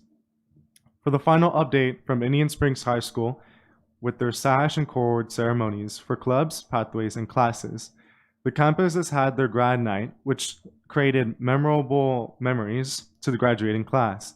The school site has also recently hosted their annual Pride event, which displayed the current different LGBTQIA+ programs, which had supported students on and off of campus to find resources for safety and community connection. Now, for my own personal story that I had recently just wanted to bring up was how I changed and grew as a student board member. So my leadership had always been one of authority and control. Growing up, that's how I would always deal with my problems that I had arose from middle school, maybe even parts of elementary in my own home situation. But recently, being through student board member, I had connected with different people and met different of those people from different backgrounds and diversities. And it opened up my mind to, instead being saying things up, you will do this, I had opened up my mind to, I will do this myself for you, because I found that selfishness in finding people that I connected to, people that I saw myself in. Not only did I want things done for me that I saw a vision, but the visions of other people, because I trusted those people that I met. Being able to say, I trust within my community to give to it first before it gives to me, allowed for me to have integrity within what I believed in. When it needed me most, I definitely always didn't have things that I wanted. But when I saw people struggling, I knew that I had to give that effort into those people that needed it more than me at the time that I needed it. For maybe one day that the hope that the things that I've gotten to support me, those people that I've supported will help support the next generation of leaders after me. Maybe class of 2030 will sit in this chair where I stand now and surpass the skills that I have, and it makes me proud knowing that they will. Why it matters to me, I ask myself every day, what does it matter? What does it mean to be here within this seat, in fact? Well, it's to represent the things that we underappreciate as people, to realize that there's so much good within this district, especially because of all the past things that I realized. We really do shine in ways that we didn't even expect to be here ourselves. It's always good to question what will be next of leadership and goals and everything. I think it's important to criticize, but to always learn, to always appreciate what we do have. It has been a privilege and it has been an honor. Thank you. Wow. Wow, wow, wow. We see the growth. We see the growth from the first day y'all came and joined us to now. And Mr. Delgado, you're going to be graduating and moving on, right? Oh, next year. So you're coming back another year. Great. Awesome. Another year of growth and learning. Oh, all three of them, you as well. For some reason, I thought one of you at least was leaving us. You guys gave such, deep, and it's almost felt like you were saying goodbye. But good. We're glad to see that you'll be joining us next year. Okay, awesome. Then you won't be getting a card from me. I was writing down next year. All right, moving on to 8.0, administrative reports and presentations. 8.1, local control and accountability plan, LCAP presentation, and I'll go ahead and turn it over to Kimber. Ms. Sargent. Welcome. Thank you so much. Just a second. Thank you to our board president, Ceballos, vice president, Abiles Grande, board members, superintendent, and cabinet. Very tough act to follow. I appreciate the start of gratitude, and the LCAP is the same way. It's a gratitude of collaboration. It represents the work, not of Kimber. Definitely the representation of all of our division and our division assistant superintendents, our directors, our teachers, our students, our members of SLAC in the development of this plan. So tonight's really a culmination. I am not under the weather because I'd not like to admit that, but I'm gonna really try not to cough. So pray for me here. So we'll go ahead and start tonight just with a review of some information. So I am the next slide person also. There we go. So tonight you'll see a review of the financial information from our LCAP. One of the things we can appreciate about our districts, and one of the many ways that we shine, is this work is in collaboration with Mr. Komnick.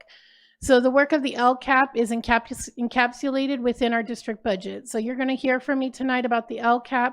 That information is also within Mr. Komnick's plan and information that he shares. But our supplemental and concentration funds are funds that are generated based on our unduplicated students of English learners, low income, and foster youth students.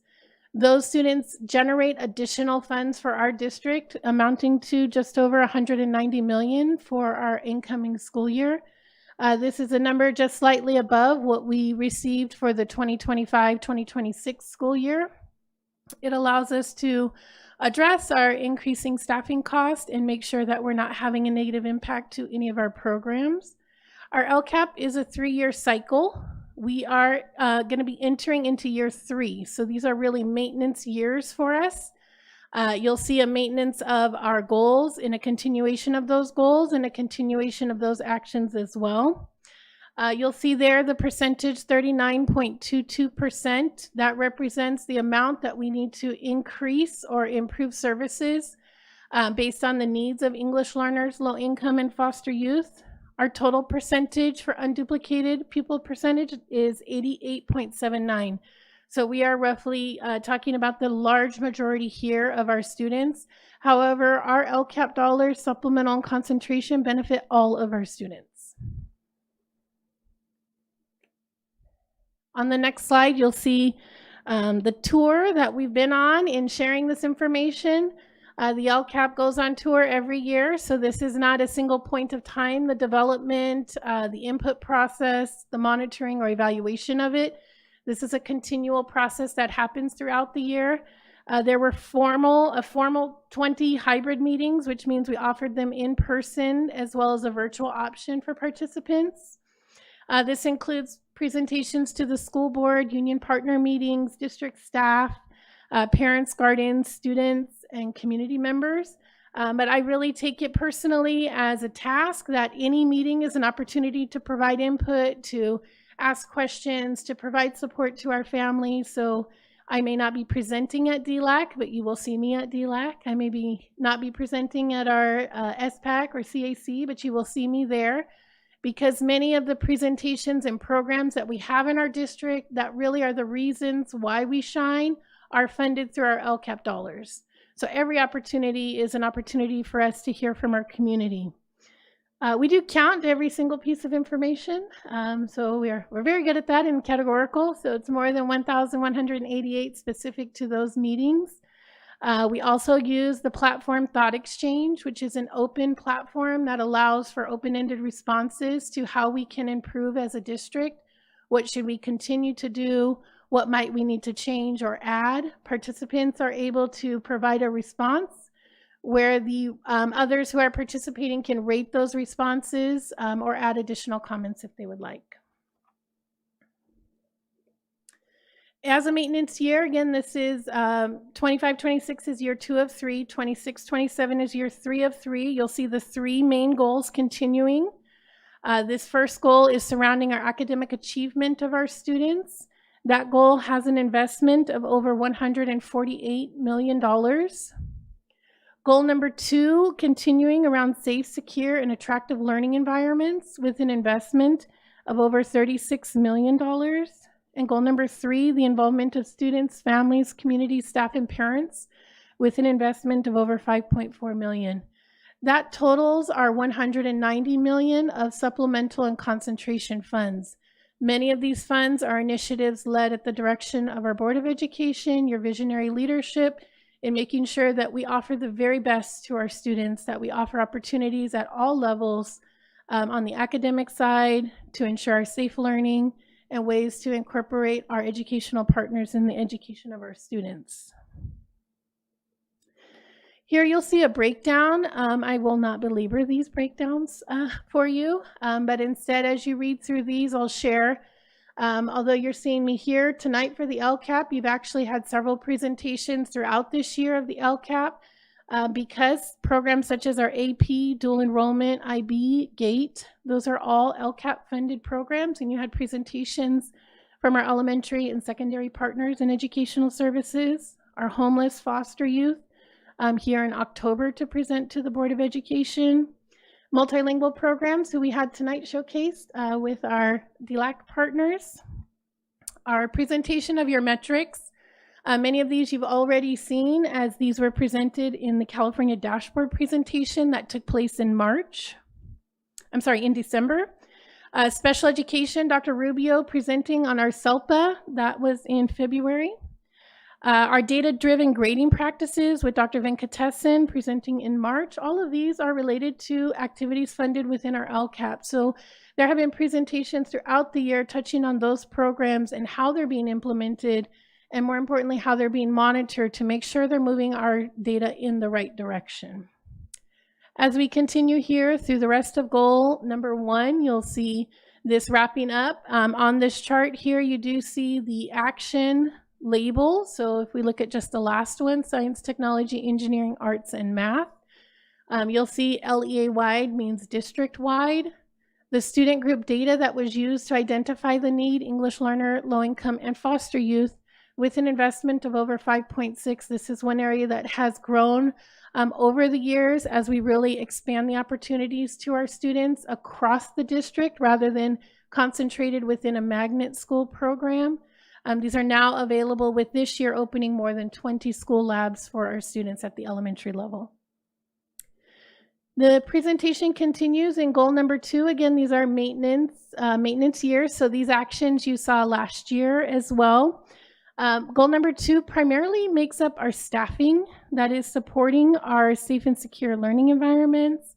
As Mr. Delgado today highlighted, our crossing guards also come out of goal number 2. This again is continued to be supported by our educational partners as a need to make sure our students have safe passage from their home to their school and back to their house. That's right there at the bottom of the page. And rounding out here through goal number 2, you'll see programs such as our youth court program under Dr. Baikendova, our student wellness and support team, our attendance monitoring. We have staff dedicated at every single school site to monitor the attendance, provide support to our families to remove obstacles, and really help them troubleshoot what might be preventing them from obtaining that positive attendance. And elementary vice principals, as Ms. Heron was one of our principals at that elementary level, you'll see that again is something that comes from your investment here with our LCAP dollars. Goal number 3 is short, it's one page. So there are 3 actions, 3 very important actions though. that focus on our family engagement under Dr. Beatriz Gonzalez and our Assistant Superintendent, Dr. Rodriguez, and the amazing work that they do putting on our Parent University, our Back to School Extravaganza. The number of programs and opportunities they offer to our families really comes from your investment here with our supplemental and concentration funds. We had Alvaro up here tonight demonstrating the importance of interpretation and translation, making sure that information is presented in an understandable way. And then targeted enrollment support under Mr. Buckner and again, Dr. Rodriguez, to make sure that we are really going out to the community, advertising to the community. We're not waiting for them to come to us. We're making sure the word is out there that we offer preschool programs, we offer TK programs, we offer kinder programs, we have before and after school programs so that they really see the value in the education here in our district.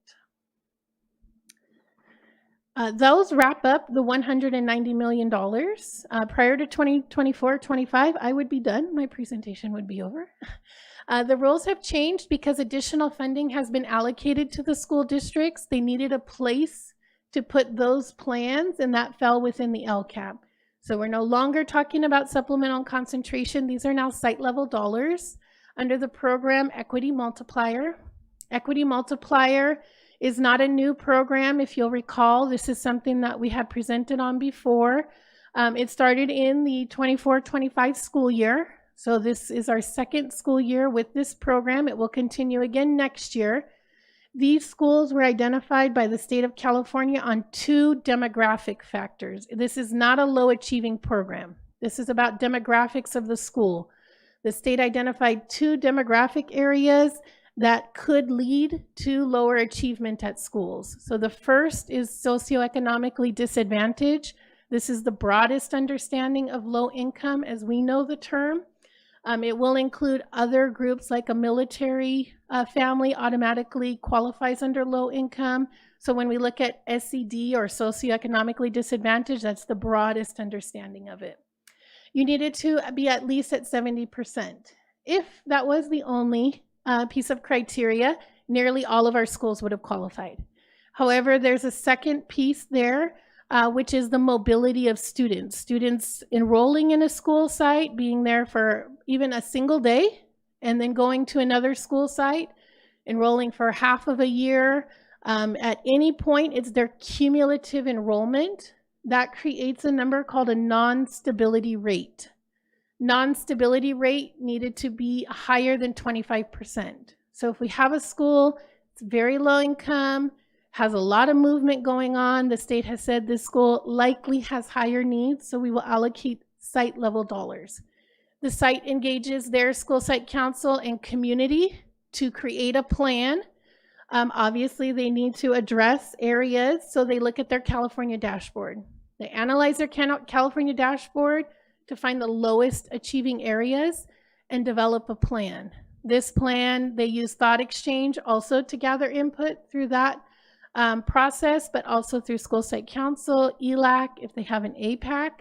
They collaborated with different district level departments depending on the areas on the dashboard. For example, if they're red and chronic absenteeism, they worked with Dr. Bikendova to talk about what does our SART process look like, our SARB, do we have an attendance team, do we have incentives? I know we say this at our board meetings, the FOMO events, the fear of missing out, do we have that incorporated in our attendance plan? So each school has a very unique plan, and for that reason, they have their own goal. So San Andreas is goal number 4. Everything about goal number 4 is just San Andreas. So as an educational partner has interest in a school, they might be part of that school community. They know exactly where to go to see what they're doing with those additional dollars. The total investment for that is over $11.1 million. As a summary sheet here, you can see the type of activities that they have developed. These are one-time dollars that they have 3 years to spend in the LCAP cycle. So it is not an expectation that they spend these in the first year. The school, as a school community, could determine that that would be the best idea, or they can allocate those funds to spend a little bit each year to build sustainable practices. However, these schools are able to put in things like additional classroom teachers, academic coaches, intervention staffing, professional development, tutoring or intervention, which might be coming from our educational team, the teachers there, or might be a tutoring company coming in to provide additional help, supplemental materials, particularly for intervention. Supplemental subscriptions. We have one school that is really focusing in on their English learners and looking at the trend data for that school. They see that this is their greatest need, so they're providing additional access for English learners. And then staff to help make sure we can implement these new programs to fidelity and monitor the implementation of those programs, because we want to do things that work for kids.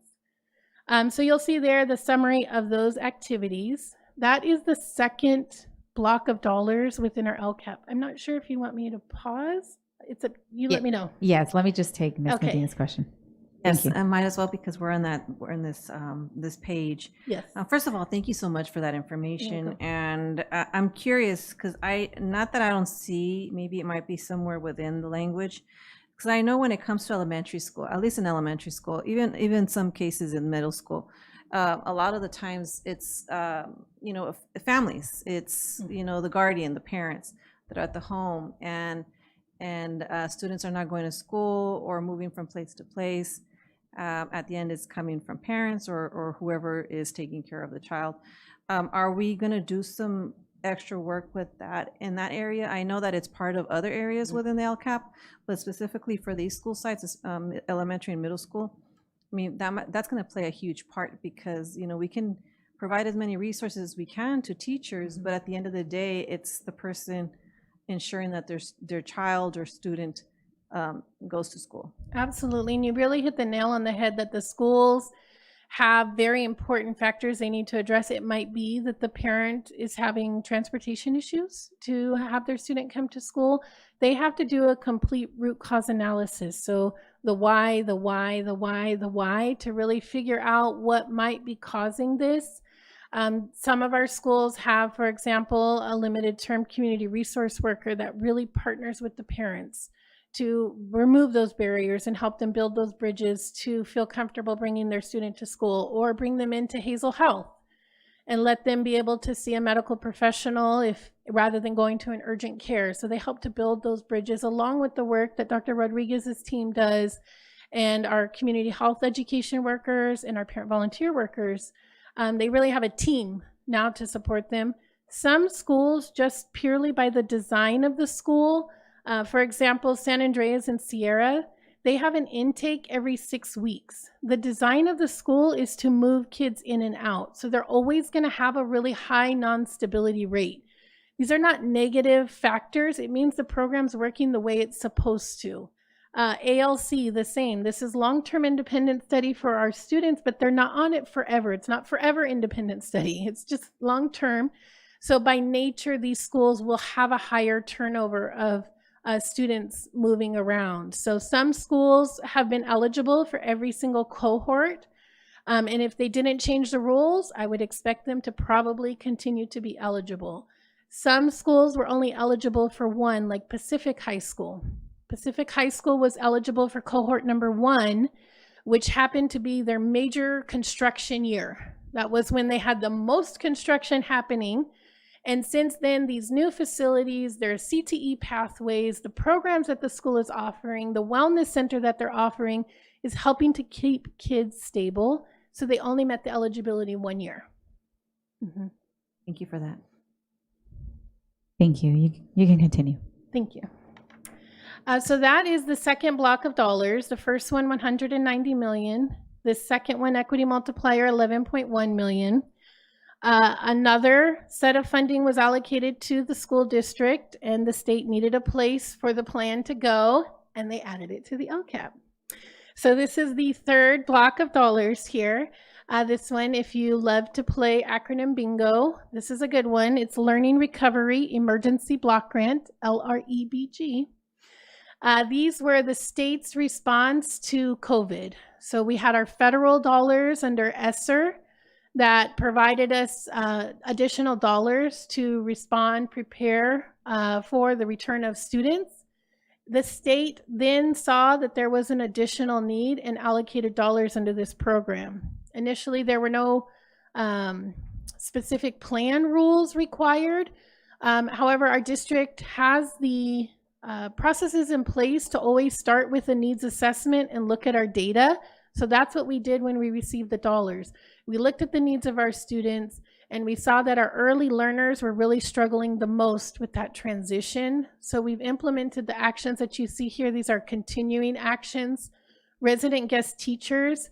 These are highly trained professionals at our elementary level and secondary level. At the elementary level, focusing on early literacy and early numeracy. When our teachers have training on Monday, so do these resident guest teachers. They're receiving that specific training in those areas. They are primarily found in our learning lab, learning center, Owl's Nest, Bear's Den.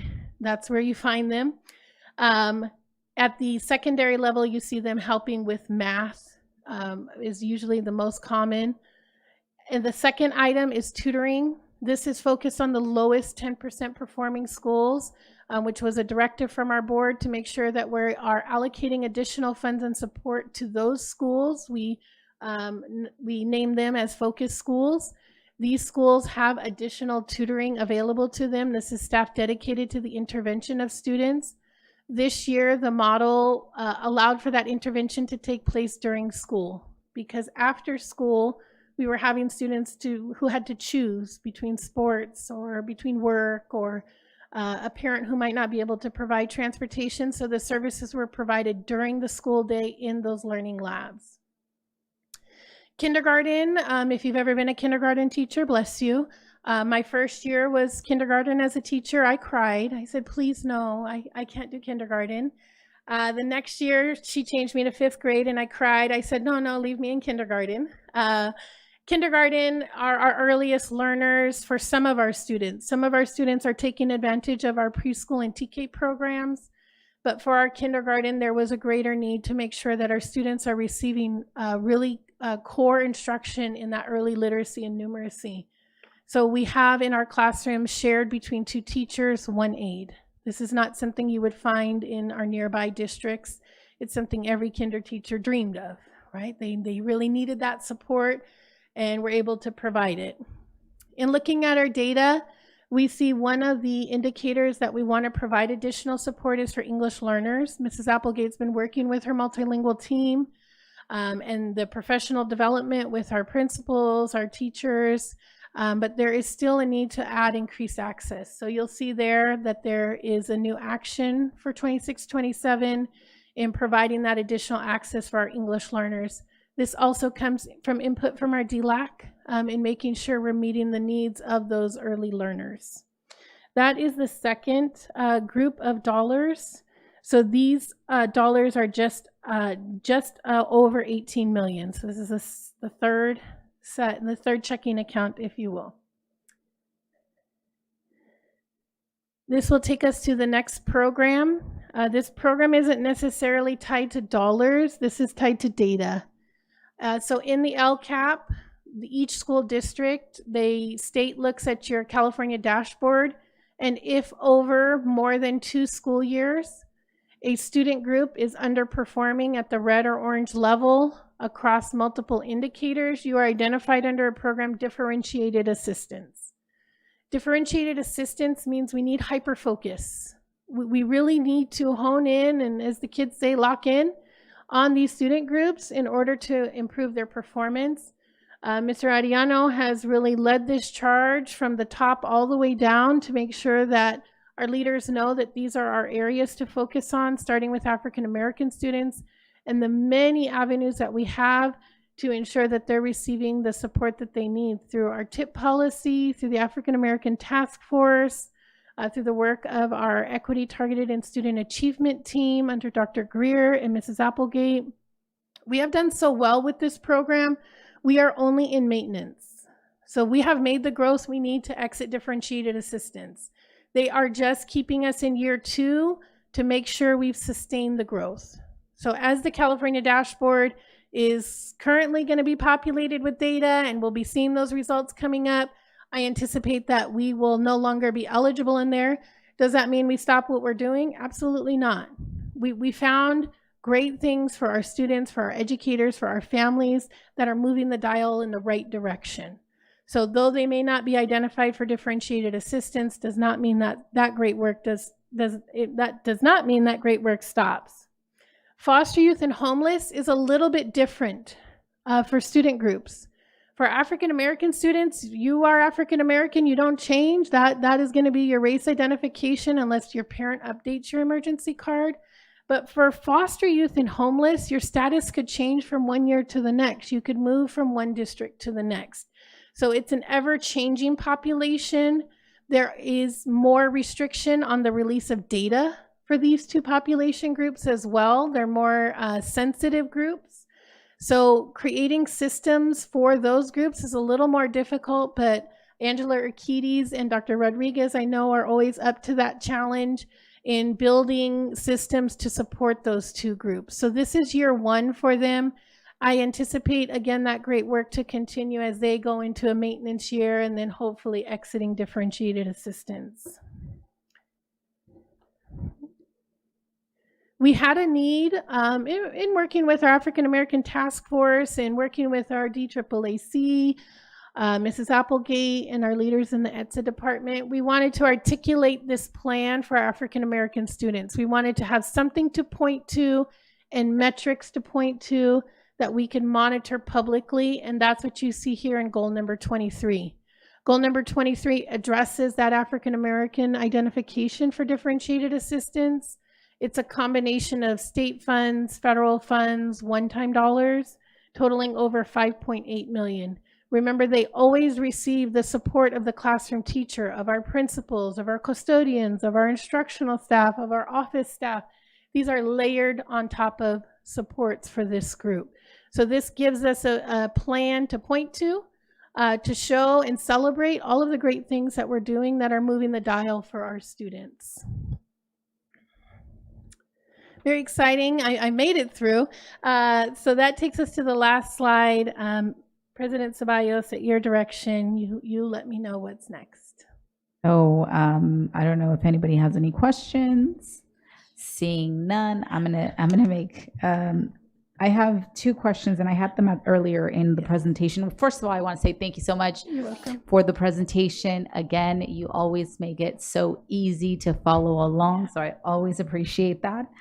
At the beginning slides, there was a slide, actually was the second slide, right after your first page, where you have percentage to increase or improve services, and you have that 39.22%. What does that mean, percentage to increase or improve services? So we have our general fund dollars that Mr. Komnick will be talking about here shortly. These are things we need to do that are supplemental. These are programs and activities you won't find in another district necessarily unless they've also identified this as a need.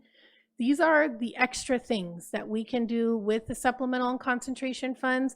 We need to improve those services by 39.22%. It's a dollar amount. We have 100%. It's 100% because we use all of our LCAP SNC dollars for supplemental programs. It's not funding any of our base programs. It's only funding supplemental things. So it's sort of a funny percentage for us. We do not struggle to meet this percentage. This is one that we easily meet because it does represent all supplemental additional services that we've increased or improved. Got it. Okay. And then the other question that I had was on your goal, your goal actions, goal 1, 2, and 3, where you have like the scope, and then you have LEA wide, school wide, and then limited. LEA wide, I understand it's district wide, right? Yes. But school wide, I'm assuming that it's only at particular schools, but these don't identify which schools. Yes. So is there maybe something additional that you can provide us, maybe like on a Friday update or something? Yes. Where like these item lines that you have 1.2 international baccalaureate, right? And so forth, where are they? What schools? Yes, in your 26-27 workout plan, it's the LCAP. Okay. It is actually detailed in there which schools. Okay. It's at the very end in the section titled Action Tables. Okay. So in the document, we provided it digitally, but I'm happy to help you with your workout plan here of the binder and lifting it. If you can just in the Friday I'll update, summarize it there give me for you. even the page number. Yeah. That would be really helpful. For all the school-wide items. Yeah. Okay. Yeah. And then I can go back and take a look at it. Limited means it's particular to one student group only. It's still district-wide, but the needs were really focused around that one student group. Got it. And that is across the district or for that student group. So like English learner student achievement is district-wide, but it's for English learners. Got it. Like only that student group was looked at for their data. Got it. Okay. Okay. And I think that's all the questions I have. Ms. Aviles Grande. Thank you so much for, again, making it really clear. I go back to goal 2 actions under mental health therapy services. How do we decide which mental health services? How would we just come to that, and who does it? And could it include workshops or services for teachers to be able to recognize students with perhaps mental health, or even to know what some of the signs are, triggers, so that we can make those referrals or recommendations? Do you want to answer, Dr. Rodriguez? Sure. Okay. Some of the mental health therapy services that we offer are in-house. So we do have a group of clinicians who hold the marriage and family counseling credentials in order to provide that type of service. We also partner with Victor Community Hospital or therapy services through the Department of Public Health, Behavioral Health from San Bernardino in the county. And so that's the provider that we work with. We are in process of making sure that we can provide more support, tier 3 support, because that's where we see a big need, where we have students who are really outside of norms of behavior in classrooms. And so we are working on providing the staffing that has the most specialized support and knowledge for those tier 3 kids. We also have our climate and culture team that works with schools. All schools have a point of contact where they go to the school sites to support the teachers. And so that we're going through some growing pains in that, because there are some things that, whether it's a functional behavior analysis that needs to be conducted, working in concert with special education, because oftentimes the kids who are the most needy also might qualify for special ed services. So trying to coordinate all of that has had some challenges. Oh, so my question is then, what tools or resources do teachers have when they suspect a kid is, got these kind of problems, homeless or foster, or they're being abused, or, what do teachers do? Is there like a route, a paper? All I knew was CPS. And that Yes. was my buddy. Yeah. You So the mental health is different, that those services are different than the services that we have for students who are homeless or unhoused and foster. So we have a whole team we have a whole department, Angela Urquidy's department, who works with families. They go to schools working under the MTSS process. Each school has an MTSS teacher that they can refer through the process. It's kind of the new version of the SST, where they can provide support for families. Oftentimes it comes in the support of mentoring, comes in the support of providing additional resources like clothes, vouchers for transportation, working with Catholic Charities to provide additional support. Teachers, all we really want teachers to do is to know who the point of contact is, and then we can then run with it, because we want teachers to do what they're great at, which is classroom instruction. Well, I'm just mentioning it because I think our new teacher academies have to mention that, so they won't be alone, or they won't sit there and wonder why.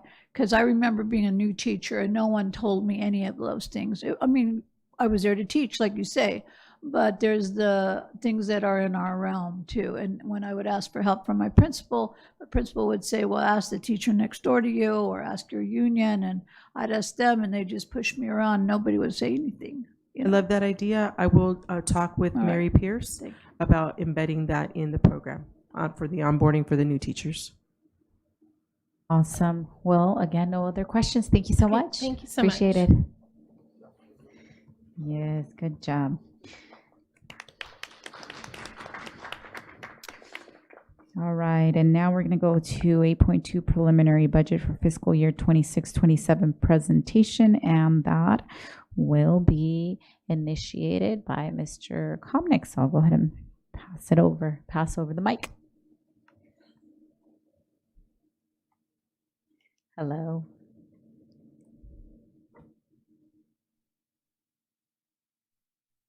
All right. Well, good evening, President Ceballos, Vice President Grande, Board of Trustees, Superintendent Arellano, Executive Cabinet, and our San Bernardino City community. Thank you for this opportunity to present the preliminary budget for fiscal year 26-27.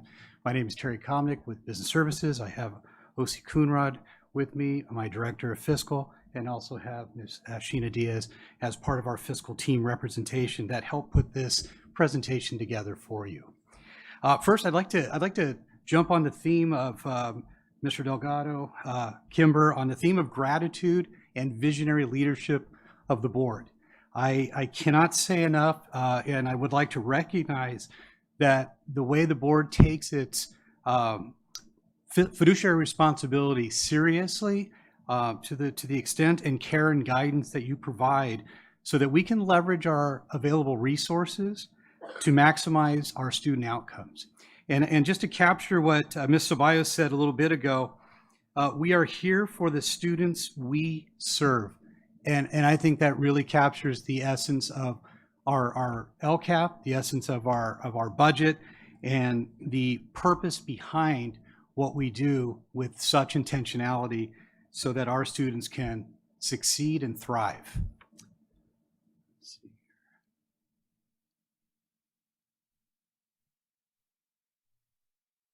So tonight's objectives, I will just briefly go over the governor's May revised proposal, the federal policy impact, if any, the budget assumptions, multi-year projections, and budget calendar. I would like to say that we are proposing a positive certification for our next year's budget, 26-27, and the 2 out years. It's an interesting time at this moment that we're actually looking at 4 different budgets. We're finishing the current year, we're planning for the next, and then we have 2 out years that we are responsible for to show that we are in positive certification.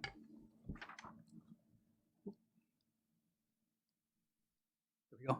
So state budget update, excuse me, the highlights. So the May revise came out right around the 14th of May, and brought some insight into the governor's budget plan for 26-27. So I'll start off with the first thing is that $3.9 billion for Prop 98 funding for 25-26. That is still a question mark. So that is still out there. The legislature and the Senate and the Assembly and with the governor are still trying to negotiate how might that $3.9 billion fit into Prop 98. There's a 2.87 COLA for LCFF, and the governor has also recommended a 1.44% LCFF base adjustment. So that makes the total of about 4.31%. However, that 1.44% base adjustment is really to capture 14 weeks of paid pregnancy leave. That should be basically set aside or paid for out of these additional percentage of funds. The May proposal also increased our special education. It was right around $999 per student identified. It is now at $1,340 per student identified. A total of an increase of $2.4 billion for our special education across the state. He also increased our discretionary block grant up from $2.8 billion in January to right around $5 billion right now. He maintains the about $1 billion for community schools, and there's other proposals related to literacy, math, teacher prep, and other programs that will have an impact on our district. Over the next couple weeks, the Senate and the Assembly and the governor will be hashing this out, and by June 15th, we hope that we will have a set budget. Budget assumptions. So based on what the May Revise was able to provide and our data within the district in terms of trend data, we have built in 2.87% plus the 1.44% augmentation to LCFF.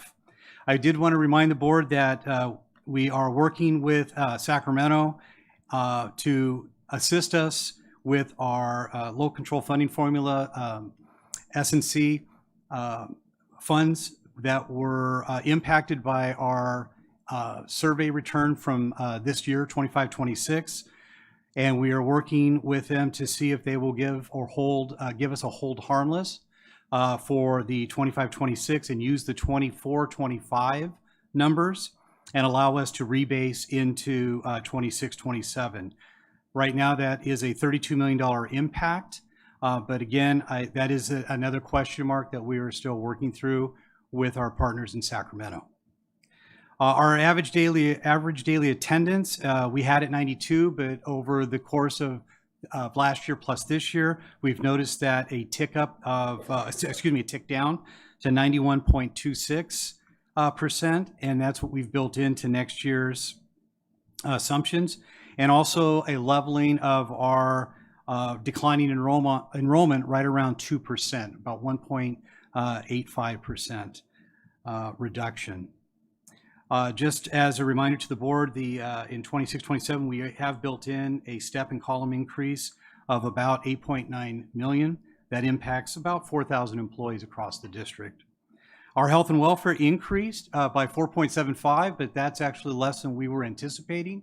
I don't want to call it a savings, but I will say we're very appreciative of the fact that we were anticipating a 9.75 and they came in at 4.75. So although it's an increase, we feel appreciative that it is a minimal increase compared to what we were anticipating at our cap level, and the next 2 years and the out years have been set at the 9.75. That is an unknown right now.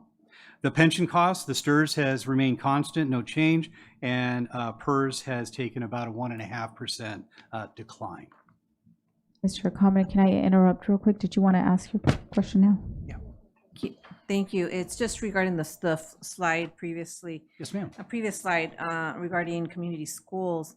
And I know we have several schools that are receiving funds for those schools. And I know there was, I'm hoping there's potential conversations to help expand that. I'm not sure if there's actually funds provided for school sites that are coming in for those. But that's just something, even if you don't have the answer now, just looking at the school sites, if we're looking at increasing the amount of schools that have community schools.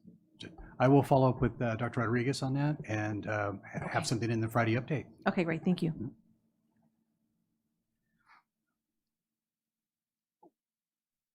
Okay, so on this slide, it's just a graphic of the ADA and the decline in our student enrollment, showing a slight slope there going downward.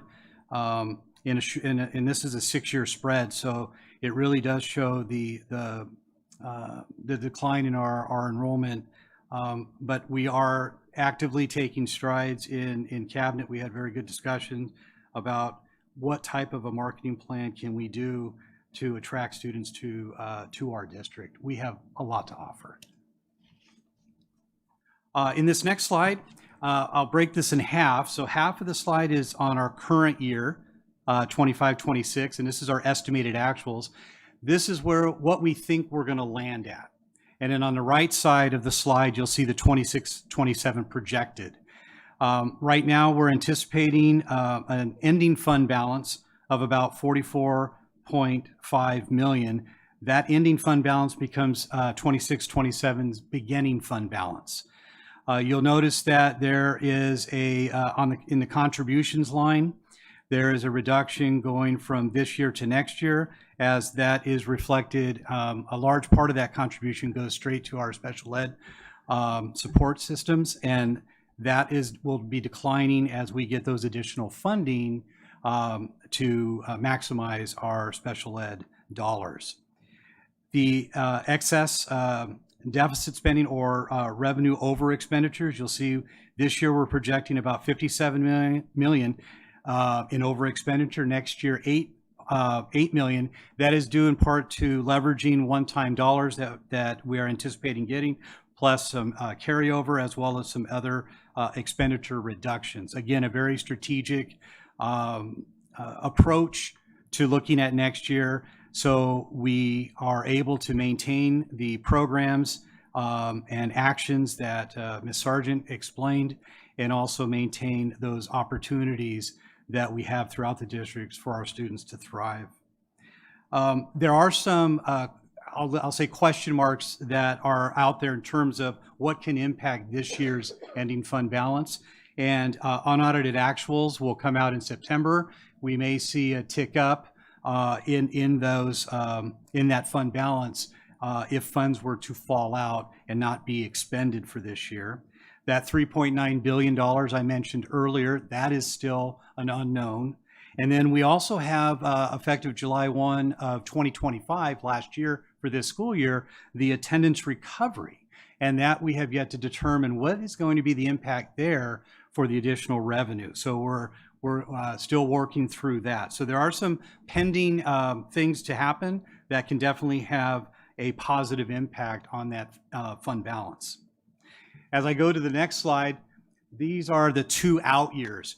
And obviously this is not a speculation, it is an educated guess on what we think where we'll be based on what we know today. So is that subject to change? Absolutely. Will it change? Absolutely. But this is our best indicators of what we will look like in those 2 out years. Notably in 27, 28, depending on how the 3 variables might impact us, we are looking at some cost reductions in 24, 27, 28, in and around $50 million, something to that extent. But we are, again, working through our processes and programs. I have a slide that will kind of capture what we're doing to mitigate that and to work with that. And then, of course, in 28, 29, we are looking at an additional decrease. But again, that could vary depending on the revenue, the fund balance, and how the state's budgets play out over the next couple of years. This slide here is our expenditure reduction approach for 26, 27. We're going to look at a variety of things. Decrease over formula positions through attrition with existing staff. We did that this year and found notable savings in that regard. We're going to continue that work. Review non-rostered staff and support services model. We're going to continue reduction of costs related to services, including contracts, consultants, catering, conferences, and incentives. We're going to maximize the use of restricted funds, those one-time dollars, as well as ongoing. We'll review the cost effectiveness of transportation services. I know Board Member Santos brought to my attention our ridership, and I think we have the team analyzing our busing programs to maximize its efficiency. We have a new system called EduLog that is helping us not only track our student ridership, but EduLog is also an app for our parents so that they can log on and see exactly where their student is when they're on that bus. So it's a nice little tracking system for our families and our parents, but it also helps us gauge our ridership effectiveness. We'll review program effectiveness for non-contracted services, operational costs, staff and system efficiencies, and so forth. And we'll also, I've reached out to FCMAT. I've asked them to help with our general fund contributions to our restricted programs and help us do a position control analysis for our special education population staff. Finally, unrestricted general fund contributions. I know this is a big charge against the general fund. What we're seeing here, if you go across that top line, special education, because of the increase in per pupil funding that is recommended by the governor for this coming year, it does have a notable impact on the unrestricted general fund. It reduces our contributions, but it does not take away or reduce the investment in our special ed programs. And then you can see that the other cost to the contributions is routine repair maintenance, which is a 3% of prior year's expenditures. And then we have our CSEA advanced stipends. That adds up to, for the projection in 26-27, $104 million. And you can see it more or less stabilizes over the next 3 years, counting next year. We also have the budget calendar, kind of shows us where we are right now. We are in that adoption of the LCAP and the budget season, and then we'll get into the start of the new fiscal year on audited actuals. I'll return in September to share that with the board and see where our fund balance actually landed. With that, board, I appreciate the time to share this update with you and the preliminary budget for 26-27, and Ms. Coonrod and I are here for any additional questions. Thank you so much. Do we have any questions? I just had one brief question.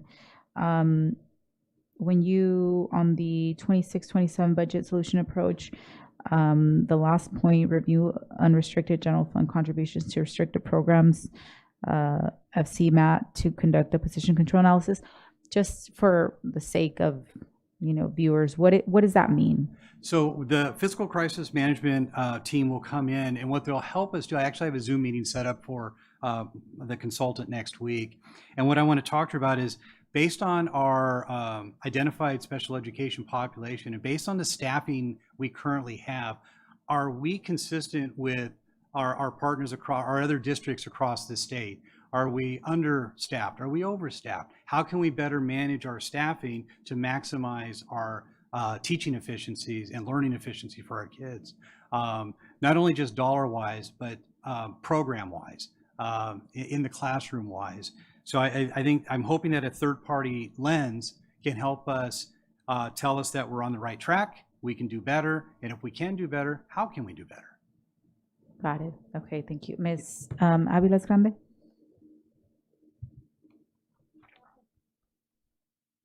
I think I just will need a little bit more time to formulate my questions, but they go along the line of just off the top of your head, what are some of the ways that other districts reduce their budgets and in preparation for such a call? Is it through employees? Because my understanding is staffing is our biggest expense. Do we not hire? Do we just get along with substitutes? Do we hesitate programs that seem to be costing a lot? Do we not go ahead and purchase new programs that we perhaps felt we needed in order to reach our 2030 goals? I mean, those goals are big, and they need some big thoughts and big ideas and big expenditures in places that I can see where we maybe aren't meeting right now. We need curriculum that helps the kids take the test. Maybe we need some nouveau ideas that we'd like to try, but now there's not going to be any money without creating it from somewhere else that isn't going to get it. So will your expert team be able to look at all those things in preparation for that? Yes, ma'am. You actually hit the nail on the head. We're really going to do a deep dive on our program evaluations, looking for redundancies. If we let's say, for example, and I don't know this with certainty, if we have multiple programs that we're paying for that in effect do the same thing, is that really the best use of our resources? Right. Can we repurpose into a different area to maximize? So we are going to take a deep dive, and that's executive cabinet, all across the divisions. Yeah, and examine our curricula, our programs. I really want to look into this. Some that are duplicative, kind of doing the same thing over and over with different vendors.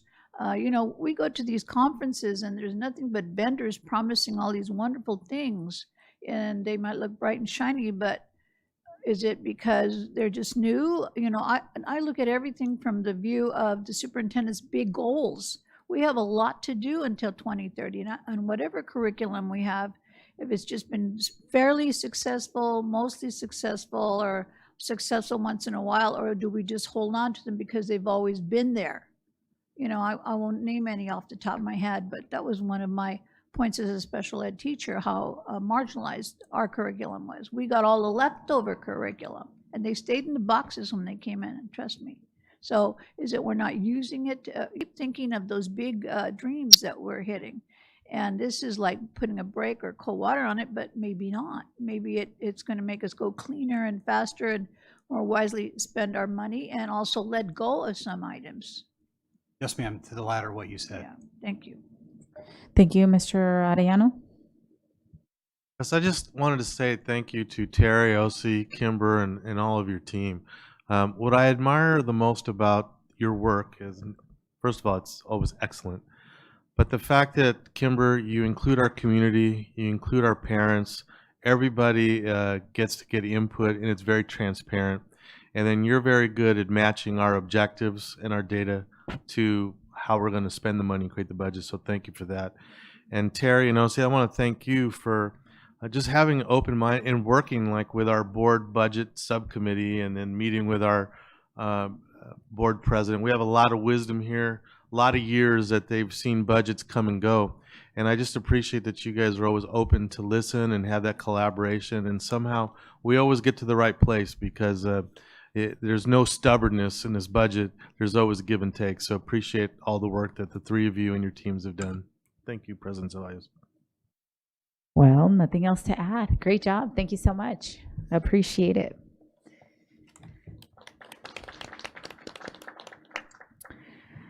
All right, we're going to go ahead and move on to 9.0 action items, 9.1 personnel report.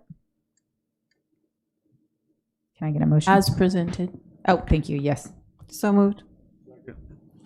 Moved by Ms. Medina, second by Mr. Tillman. Vote, please.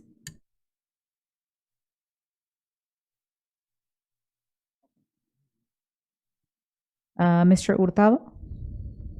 Aye. Mr. Delgado? Aye. Ms. Akinyemi? Aye. Mr. Santos? Dr. Wyatt? Aye. Ms. Aviles Grande? Myself, aye. Mr. Tillman? Ms. Rosales Medina? Aye. Ms. Alexander?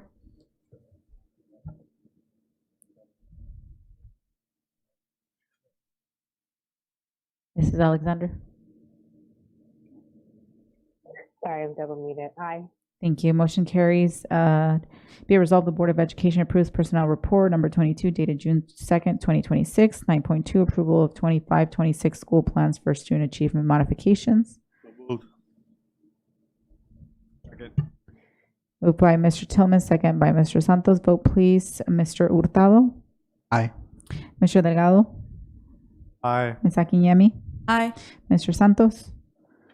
Dr. Wyatt? Ms. Aviles Grande? Myself, aye. Mr. Tillman? Aye. Ms. Rosales Medina? And Mrs. Alexander? Aye. Motion carries. Be it resolved, the Board of Education approves the annual report on charter. Sorry, wrong one. Be it resolved, the Board of Education approves the modified 25-26 school plans for student achievement. 9.3 annual report on charter schools 24-25. Do I have a motion? I'll move. Second. Moved by Dr. Wyatt, second by Ms. Medina. Vote, please. Mr. Santos? Dr. Wyatt? Aye. Ms. Aviles Grande? Myself, aye. Mr. Tillman? Aye. Ms. Rosales Medina? Aye. And Mrs. Alexander? Aye. Thank you. Motion carries. Be it resolved, the Board of Education approves the annual report on charter schools 24-25. 9.4, approval of the Education Protection Account spending plan fiscal year 26-27. Can I get a motion? Moved. Second. So moved. Moved by Mr. Tillman, second by Dr. Wyatt. Vote, please. Mr. Santos?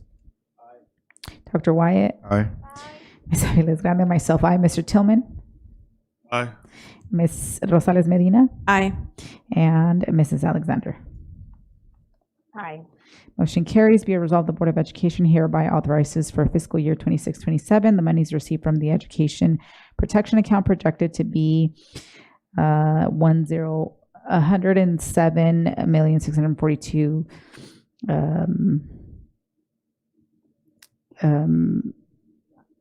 I'm drawing a blank. 9.4.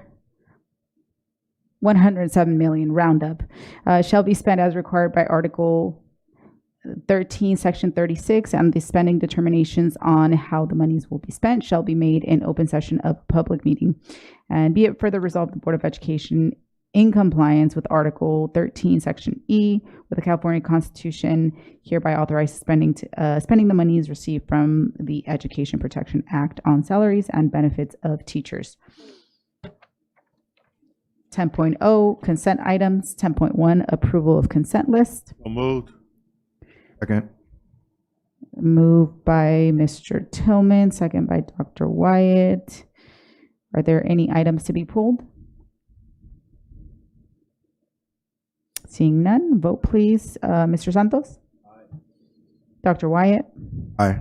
Ms. Aviles Grande? Aye. Myself, aye. Mr. Tillman? Aye. Ms. Rosales Medina? Aye. And Mrs. Alexander? Aye.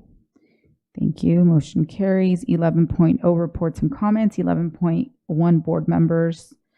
Do I have any volunteers? I do. Thank you. Just wanted to say there was 3 different great, amazing events that I was able to attend. One was our fourth annual San Bernardino School District Pride event this past Saturday, and the student performances, I have to say, hands down, the just staying there, listening to the music, enjoying great company, seeing the families that went down, seeing the staff too as well, the vendors there, different organizations that were there to support. So I just want to say thank you to our district and our staff and the dedication that we are still focusing on this and trying to have a safe space. I know the attendance wasn't as much as maybe previous years, and we kind of understand why. But at the same time, we're still providing those supports and a way for families to connect. So I'm really excited, and I want to thank Dr. Mauricio, our superintendent Mauricio Arellano, for being there as well.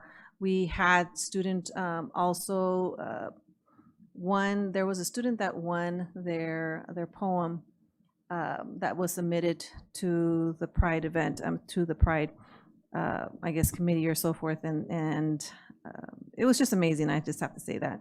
It was amazing, and I thank you to the district. Also on Friday, I attended the Middle College High School graduation. Hardy Brown Jr. was one of the main speakers there. Felicia was there, and Dr. Ayerano, and many of us here too.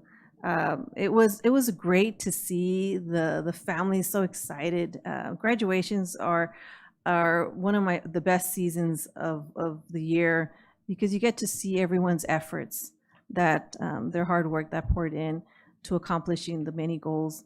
A few of the students actually accomplished either 2 or 3 AAs, which I was really amazed. I mean, just the fact that our students are able to accomplish that and more. So it's, yeah, definitely amazing to see. And Virtual Academy was yesterday, a graduation. Thank you for Dr. Rodriguez that joined me as well. And that was also a nice way to see how families, our education system, we try to find, areas that fit the needs of our students. And sometimes we lose students through other type of schools out there that don't provide the supports for those that may need to study from home, and the hybrid opportunities. So it's great to see the graduates of class of 2026, and the hard work that they poured into achieving their goals. So I'm definitely proud of our students, proud of our staff, and proud of our district for creating these types of opportunities. Awesome. And Ms. Grande? Ms. Aviles Grande, I'm sorry. Oh, thank you. Well, I've been very busy board member. Thank you. I don't even know if I got them all here, but thank you. First of all, for Sierra High School graduation was amazing. All of us that were there, and it was just so much excitement and love and pride. It was just, we were just bursting. The principal and the teachers and the students were very excited. It was a beautiful ceremony. Also, the Indian Springs High School, let me see, it was the electricians program that was just amazing. I was so happy my husband went with me. He worked for the gas company for many years, so we had to have a special tour of the classroom. Couldn't believe it, how it looks. Very professional with the lathes and everything. So very, very excited. These students received their not only training certificate, they were all set up with the paperwork to take into the next step to ask for their examination to be able to get an internship in a paid position. So it was quite wonderful to see and feel the hope and the passion and the parents that were able to go, and the students themselves are amazing. And then the other one was we also went to the new citizenships, and also the barber English second language and the program completion celebration. So that was also very, very inspiring, as I've been going, I think, last 2 or 3 years. Dr. Rodriguez, she's always accompanied, and Mauricio, and I think I'm probably leaving something out, I'm sure. Oh, gosh. Anyway, so we've just been going, and it's just always wonderful to meet my colleagues and fellow board members and all our dignitaries out there. I feel very good and a part of an amazing team. Thank you all. That's it. Thank you. Mr. Tillman? Thank you very much. I was able to attend the San Bernardino Teachers Association Monty Awards with my fellow board members, and it's always amazing the number of teachers who have given their service. It was time for a lot of them to retire and be recognized. But there was a group of retired teachers. They have a nonprofit, and they have a book club, and they mentioned how they give the books out and how excited the kids get, and that they would love to be able to give out free books. So I encouraged them to put in a request to the board to request a $5,000 donation to their nonprofit. I think it'd be a great idea, a way we can partner with them, because they're doing the volunteer work to go to all these sites and give out the books. So whatever it takes to get it agendized, I'd like to see us do that. And then I want to thank the district facilities. I went to a flag football game at Cajon High School this weekend. You just don't know the joy it brings when I go there and the parking lot is full and they're running 6 games going across the field. The young man I went to see was like 7 or 8 years old playing flag football. But just to see that many of our kids doing something constructive, and we partner with those organizations, because all those coaches out there are volunteer coaches. Now, all we're doing is saying we're going to make it easy for you to use our facilities, and they're all our kids for the most part. So we're just partnering with them to help them build character in those students. It's not even about the game. It's just it's more about them being in a situation where they can interact with positive adults, and it's just a wonderful thing. And somehow I think we should consider making sure that we make our booster clubs whole. But it's just nice being able to park in the parking lot for free. And I think during our games that we have at our sites, somehow we need to make those parking lots free. We shouldn't have to pay money. The parents shouldn't have to pay money. Now, I'm not going to take away money from the clubs. Somehow we should make sure the clubs get the money they want. And whatever money they make, it's not worth it for us to charge folks coming to the games to see our students. So I think we should find a way to eliminate the cost. It was just nice having the parking lot open, and if you got there early enough, you got to find a parking space. But again, thank you for your staff for accommodating those organizations. I know it's not always easy. Thank you very much. Thank you, Dr. Wyatt.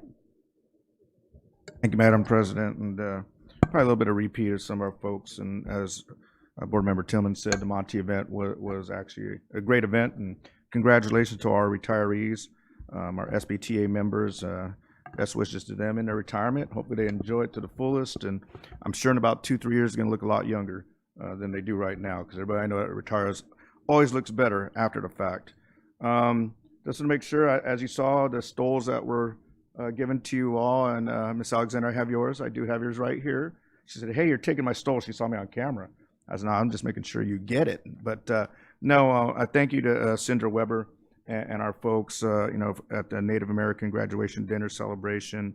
It's awesome to see our students honored, like many of our students with the stole and actually receiving a blanket from the elders as well. I know I got the wonderful privilege of being able to blanket many of our students. That's just an awesome opportunity. Assemblymember Ramos was there as well. So thank you to all of them involved. And Cinder, if you're watching, probably not, but just kidding. Thank you for giving this to all of our board members. If you don't know, we had 2 championship girls lady softball teams. And fortunately, but unfortunately, it was a San Bernardino on San Bernardino City match for CIF finals between Arroyo Valley High School and San Bernardino High School. So I just want to say they're both champions. I will say that. Congratulations to our city, right? That they both made it to the CIF finals and they won. And I'm not going to say who won, so I'm going to leave it at that. But our city of San Bernardino and our district was definitely shining. I think it was down in Orange County too, by the way. So see our graduation ceremony last night with Vice President Mary Ellen Villas Grande and Superintendent Ariano. Great job to Principal Murrieta and his team as well. So congratulations to all our graduates this year. I know we won't all of us be at all the ceremonies, but some of us or one of us will be at all the ceremonies. So congratulations to our students, our staff, our families, and again, the city of San Bernardino Senior Unified School District shines. Awesome. Thank you, Dr. Wyatt. Mr. Santos? Thank you. I want to shout out North Verdamont Elementary School. I had the opportunity to see their third graders, historical, influential person. It was pretty awesome to see all the third grade. I do have a third grader there too. But it was wonderful to see all the third graders present, all the historical, influential people. And I got to walk around and talk to the students. It was a great event. Also want to shout out Newmark minor league champion for District 43. They got to go play at KCC Little League, hosted them, and they won the championship for, again, District 43 yesterday, so that was pretty wonderful. I also want to shout out Cajon Football. Had the opportunity to go to their Cowboy Youth Camp that they held last week for kids from the community, and it was really wonderful. I think they had over 200 kids.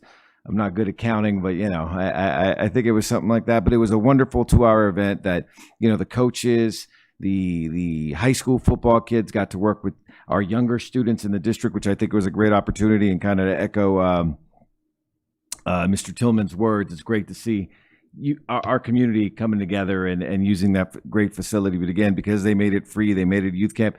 I think for the kids, it was a really wonderful opportunity because to them, it's the high school, right? So it was pretty awesome to see the kids there. Also, and I had one more thing there. Want to shout out the Footsteps to Freedom because I know they're out there. They started today, so safe travels to all our teachers and staff that are out doing that trip today. And that's it. Thank you. Thank you, Mr. Santos. Ms. Alexander?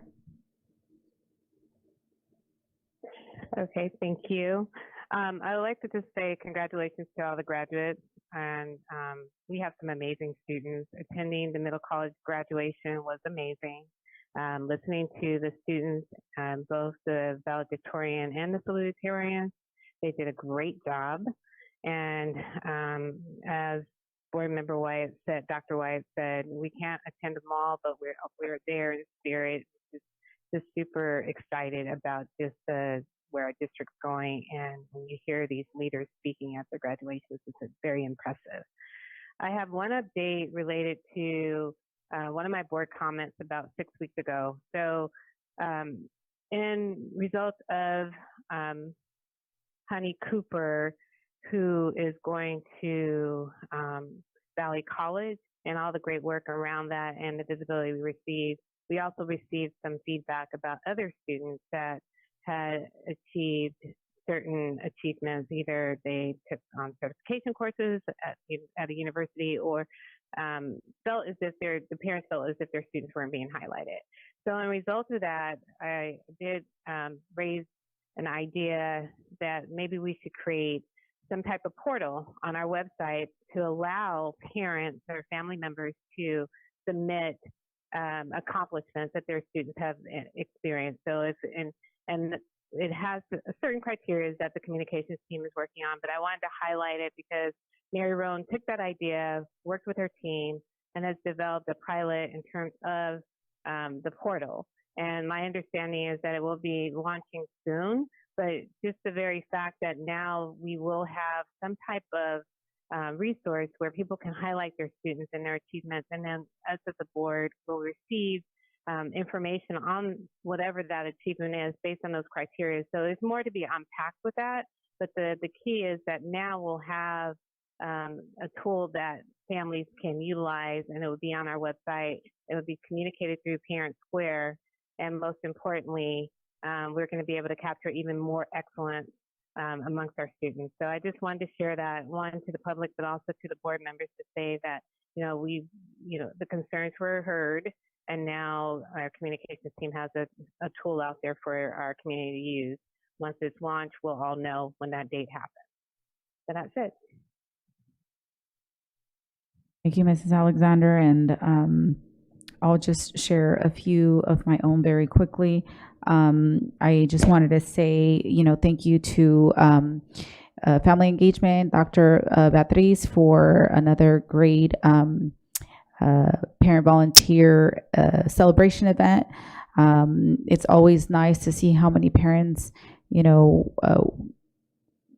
come together to really support and partner with the school district. And so celebrating them, and being there is always nice. So thank you for that to her and her team. And then also attended SBTA's Monteo Awards, another great event. Actually, they were on the same day, funny, running from one to the other, but it always really nice. I also attended the Alas y Raíces graduation ceremony honoring the top 200 Latino seniors. And this year, it's second year in partnership with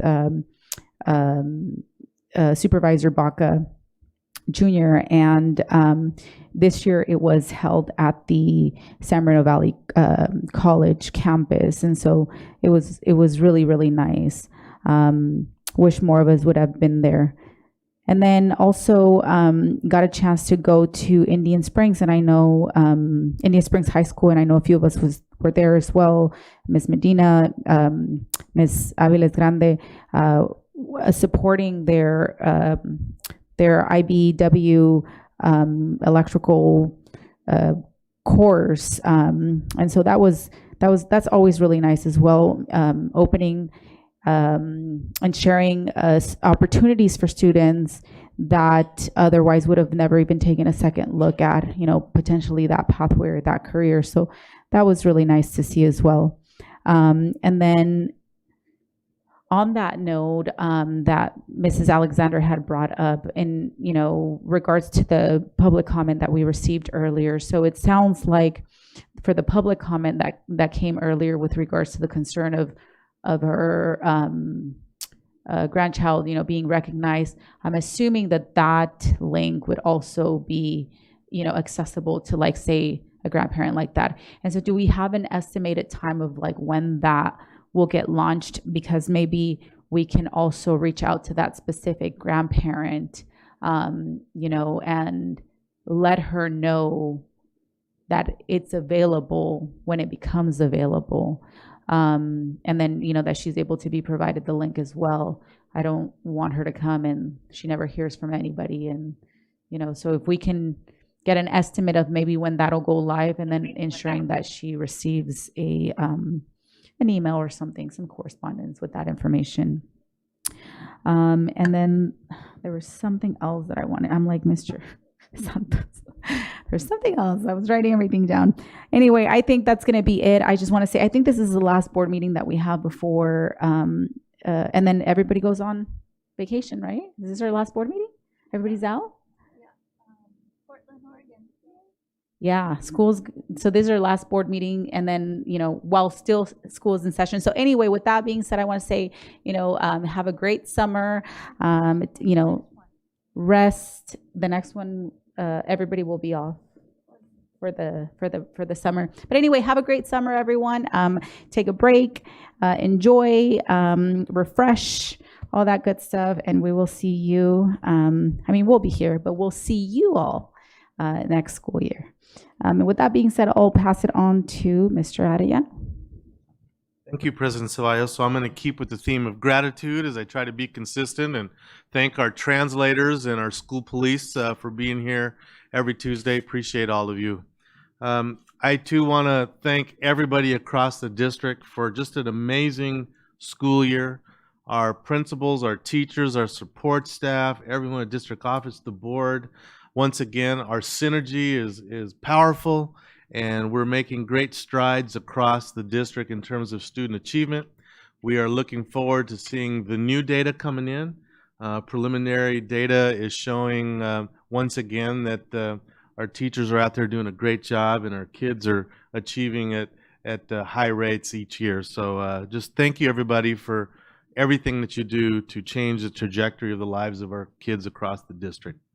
So I want to share some more examples of why I love my job and why I love this district. So I will say this without reservation or hesitation. We have the greatest adult ed program in the state of California, and I mean that.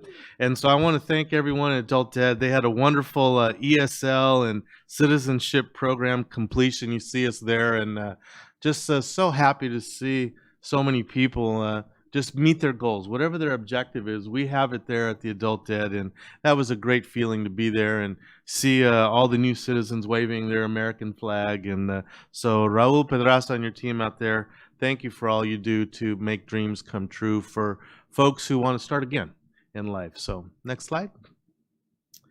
And I too want to give thanks to Tex Acosta.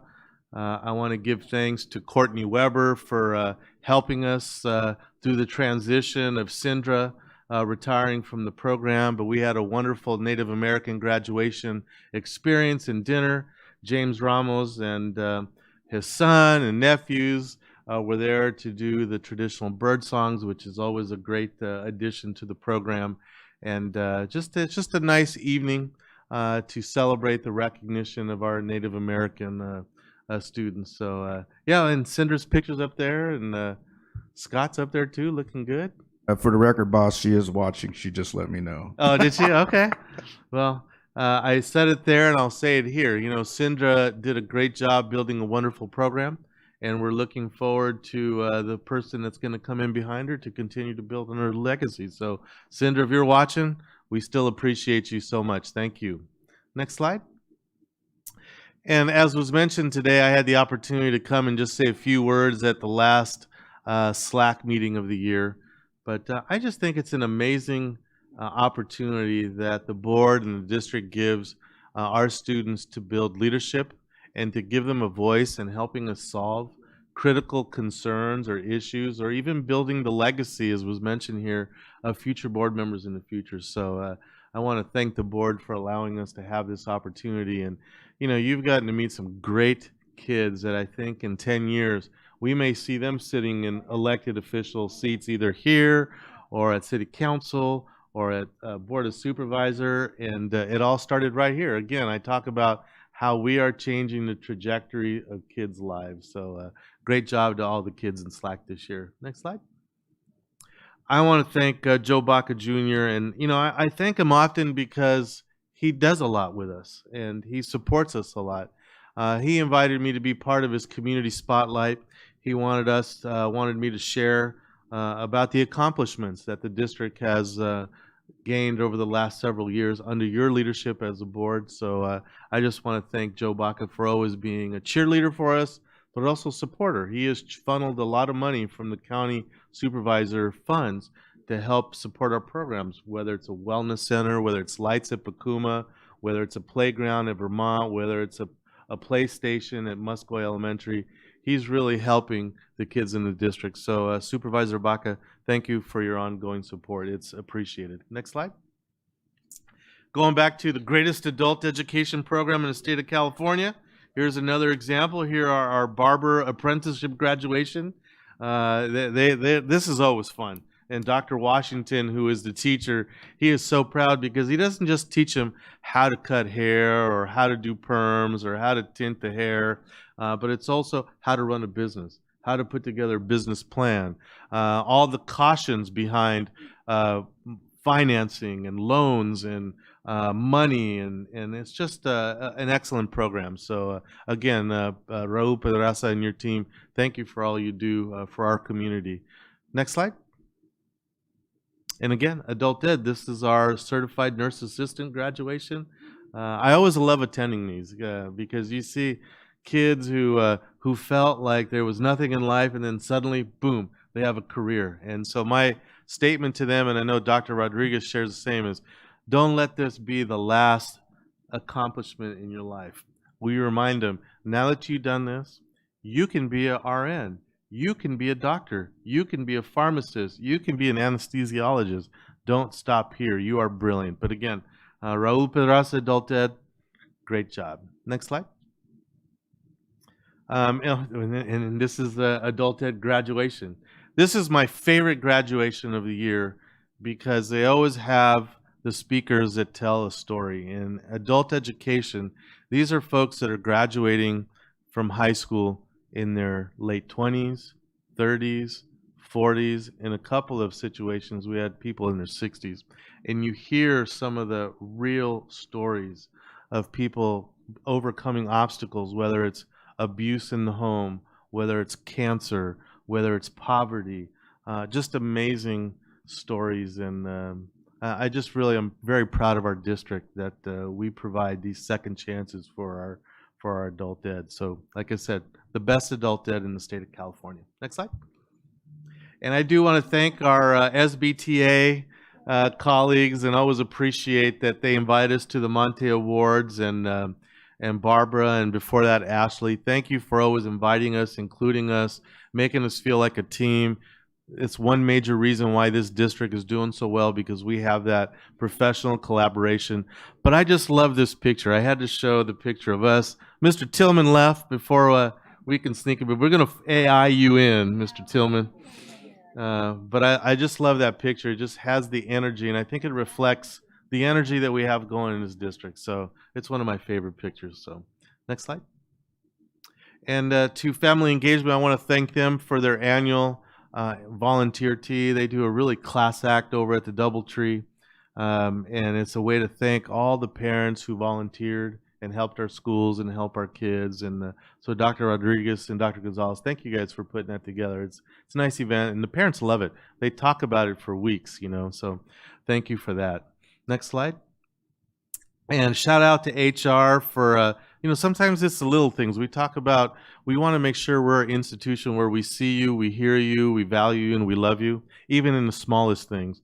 And this is a picture of our administrators who are finishing their administrative clear credential. And, it may not mean much to most people, but the fact that we do a little party, we bring their family out, we bring their mentors, we cut cake, we have a little punch, just to celebrate even that little minor milestone, says a lot about who we are as a district. So kudos to Dr. Doizan and her HR department for doing this. It's important to be seen, heard, valued, and loved. So this is a good example of that. Next slide. And it was mentioned, I want to again thank Supervisor Joe Baca for helping our district put together the Alas and Raíces, where we recognize our highest achieving Latino students. We have some amazing kids that are going amazing places. Tony Plana did a great job as a keynote speaker, talking about his story and his struggles and how zip code doesn't dictate success. And so thank you to Joe Baca, thank you to Dr. Rodriguez and her department for putting together just a beautiful event. And super thanks to Valley College for allowing us to use their venue at no cost. So they're a great partner. Next slide. And as Abigail mentioned, we had a wonderful SBCUSD Pride Day event. And what I'm most proud of is that we strongly believe in inclusive excellence in this district. All means all. We don't have everybody except. We love and adore all of our students, all of our scholars, and all of our community. And this is just one example of that. All means all is not just a mantra. We walk the talk. So, and Mrs. Medina gave a wonderful speech, heartfelt speech. So great job. Thank you for being a part of that. Next slide. And it was mentioned too, Ben Pratt, I want to thank everything that he's done to put together this opportunity to get kids to learn about the trades. the electrical trades in this case. And I appreciated his honesty that, this is a new program and we're still trying to find the kinks and build it up and really create that pathway of kids going through this program and then having the opportunity to be hired. So I appreciate his vulnerability and his honesty. And I know we're working with Chelsea and Alan Kay to continue to help them foster this program. But these are kids that potentially who choose to go into the workforce right after high school could be making $30, $40 an hour right out of high school. And so I know Mr. Santos has been very supportive of this program as everyone else has been here. And I assure you that we're going to continue to help Ben and all the different local unions that are trying to create this middle class, help us create this middle class back up in San Bernardino. We will do our part to help them create that pipeline. But Ben, appreciate everything that you've done. Next slide. And yeah, this was bittersweet. We had 2 of our high schools make the CIF championship game in girls softball. And as the superintendent, I was hoping for a tie. I was hoping they would play 20 innings and then mandatory, everybody gets to be a champion. But no, big shout out to Arroyo Valley Hawks. This is their first CIF championship as a high school. So this was very special to them. I'm a San Bernardino High School graduate. Yes, I was a little leaning towards one way. But you know what? I'm glad that Arroyo Valley High School, one of our high schools, has their first CIF championship. And the good news is, even though it was a first place and second place, both teams are eligible now to play in the CIF state championship. So they both move on. So congratulations to both teams, but congratulations to Arroyo Valley High School for their first CIF championship game in CIF history. Next slide. I want to shout out to Valley College, Chancellor Rodriguez, President Contreras, Trustee Sharina Betters, and Joseph Williams. They've been a great partner in allowing us to use their facilities for all the different events, whether it's graduation, whether it's Alas and Raíces, whether it's our beginning of the year extravaganza. They always allow us to use their facility for free.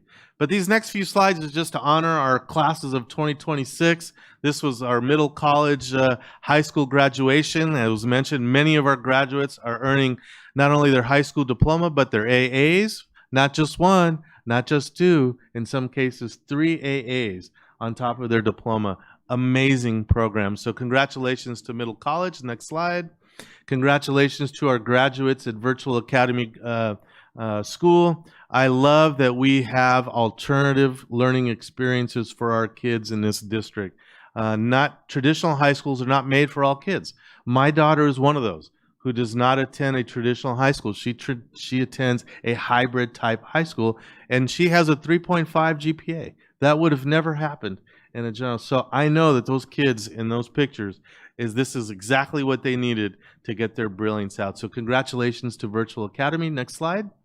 And of course, Sierra High School was yesterday. That was fun. Hector Murrieta. It's amazing how he knows every kid's name and every kid's story coming across that stage. He just loves those kids, and the kids love him. And we were able to start a new tradition. So I want to thank Terry and the board. I started a tradition on your behalf. You don't know this until now. So every year they honor the top athlete, male and female, for their sports program.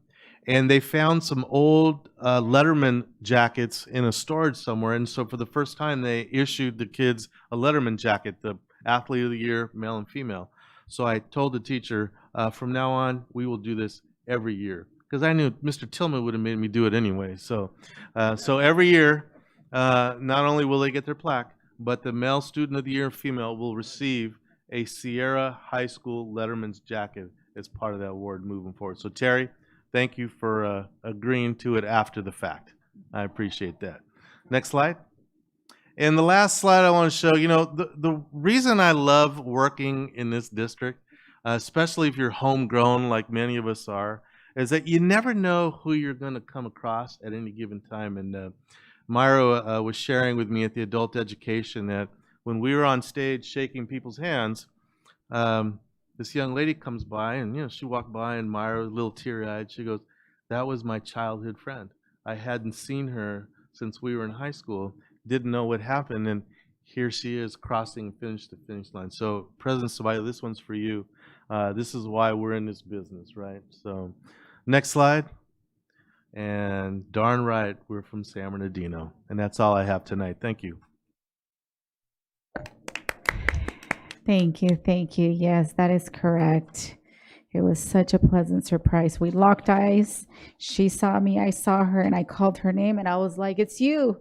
And we hugged right there on stage. So thank you for highlighting that. All right. We are going to move on to 12.0, summary of board members' requests. 12.1, it says 13.1, but it's 12.1, review of requests. Good evening, board. I'm Nicole Post. I'm covering for Katrin Ballentag, and I apologize for my voice, so please let me know if you can't quite hear me. I have a few requests this evening. The first one is from Mr. Tillman. He suggested bringing back the Starfish Awards, in which sites compete and are recognized for delivering outstanding customer service. Ms. Ceballos requested that we provide a summary and or the page numbers in the LCAP binder identifying the school sites of the Goal 2 actions.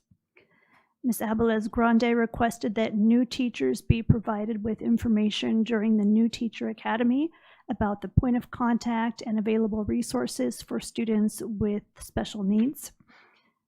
Ms. Rosales Medina requested information on the possible increase of the number of community schools in the district.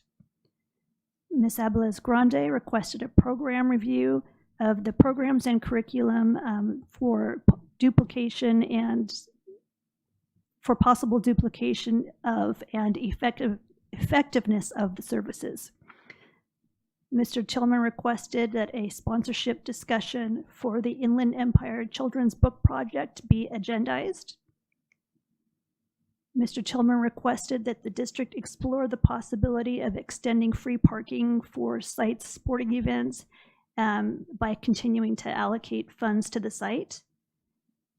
And Ms. Ceballos requested that we get an estimate of when the portal for parents to report their student achievements will go live, and then to communicate that to the grandparent who spoke during today's public comments. I think that's everything.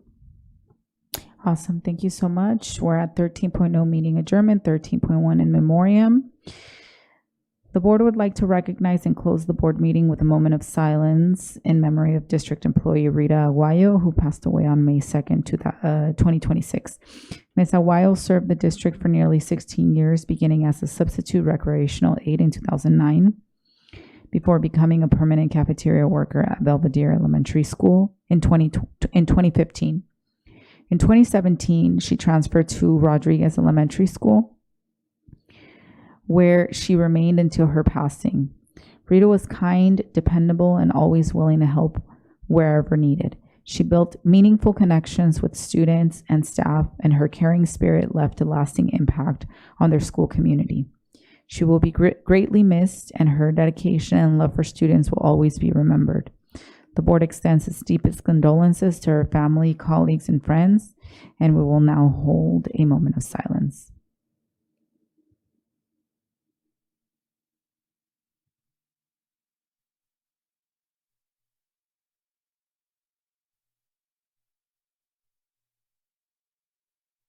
Okay, 13.2, adjournment. Second. Moved by Mr. Tillman, second by Ms. Medina. Have a good night, everyone.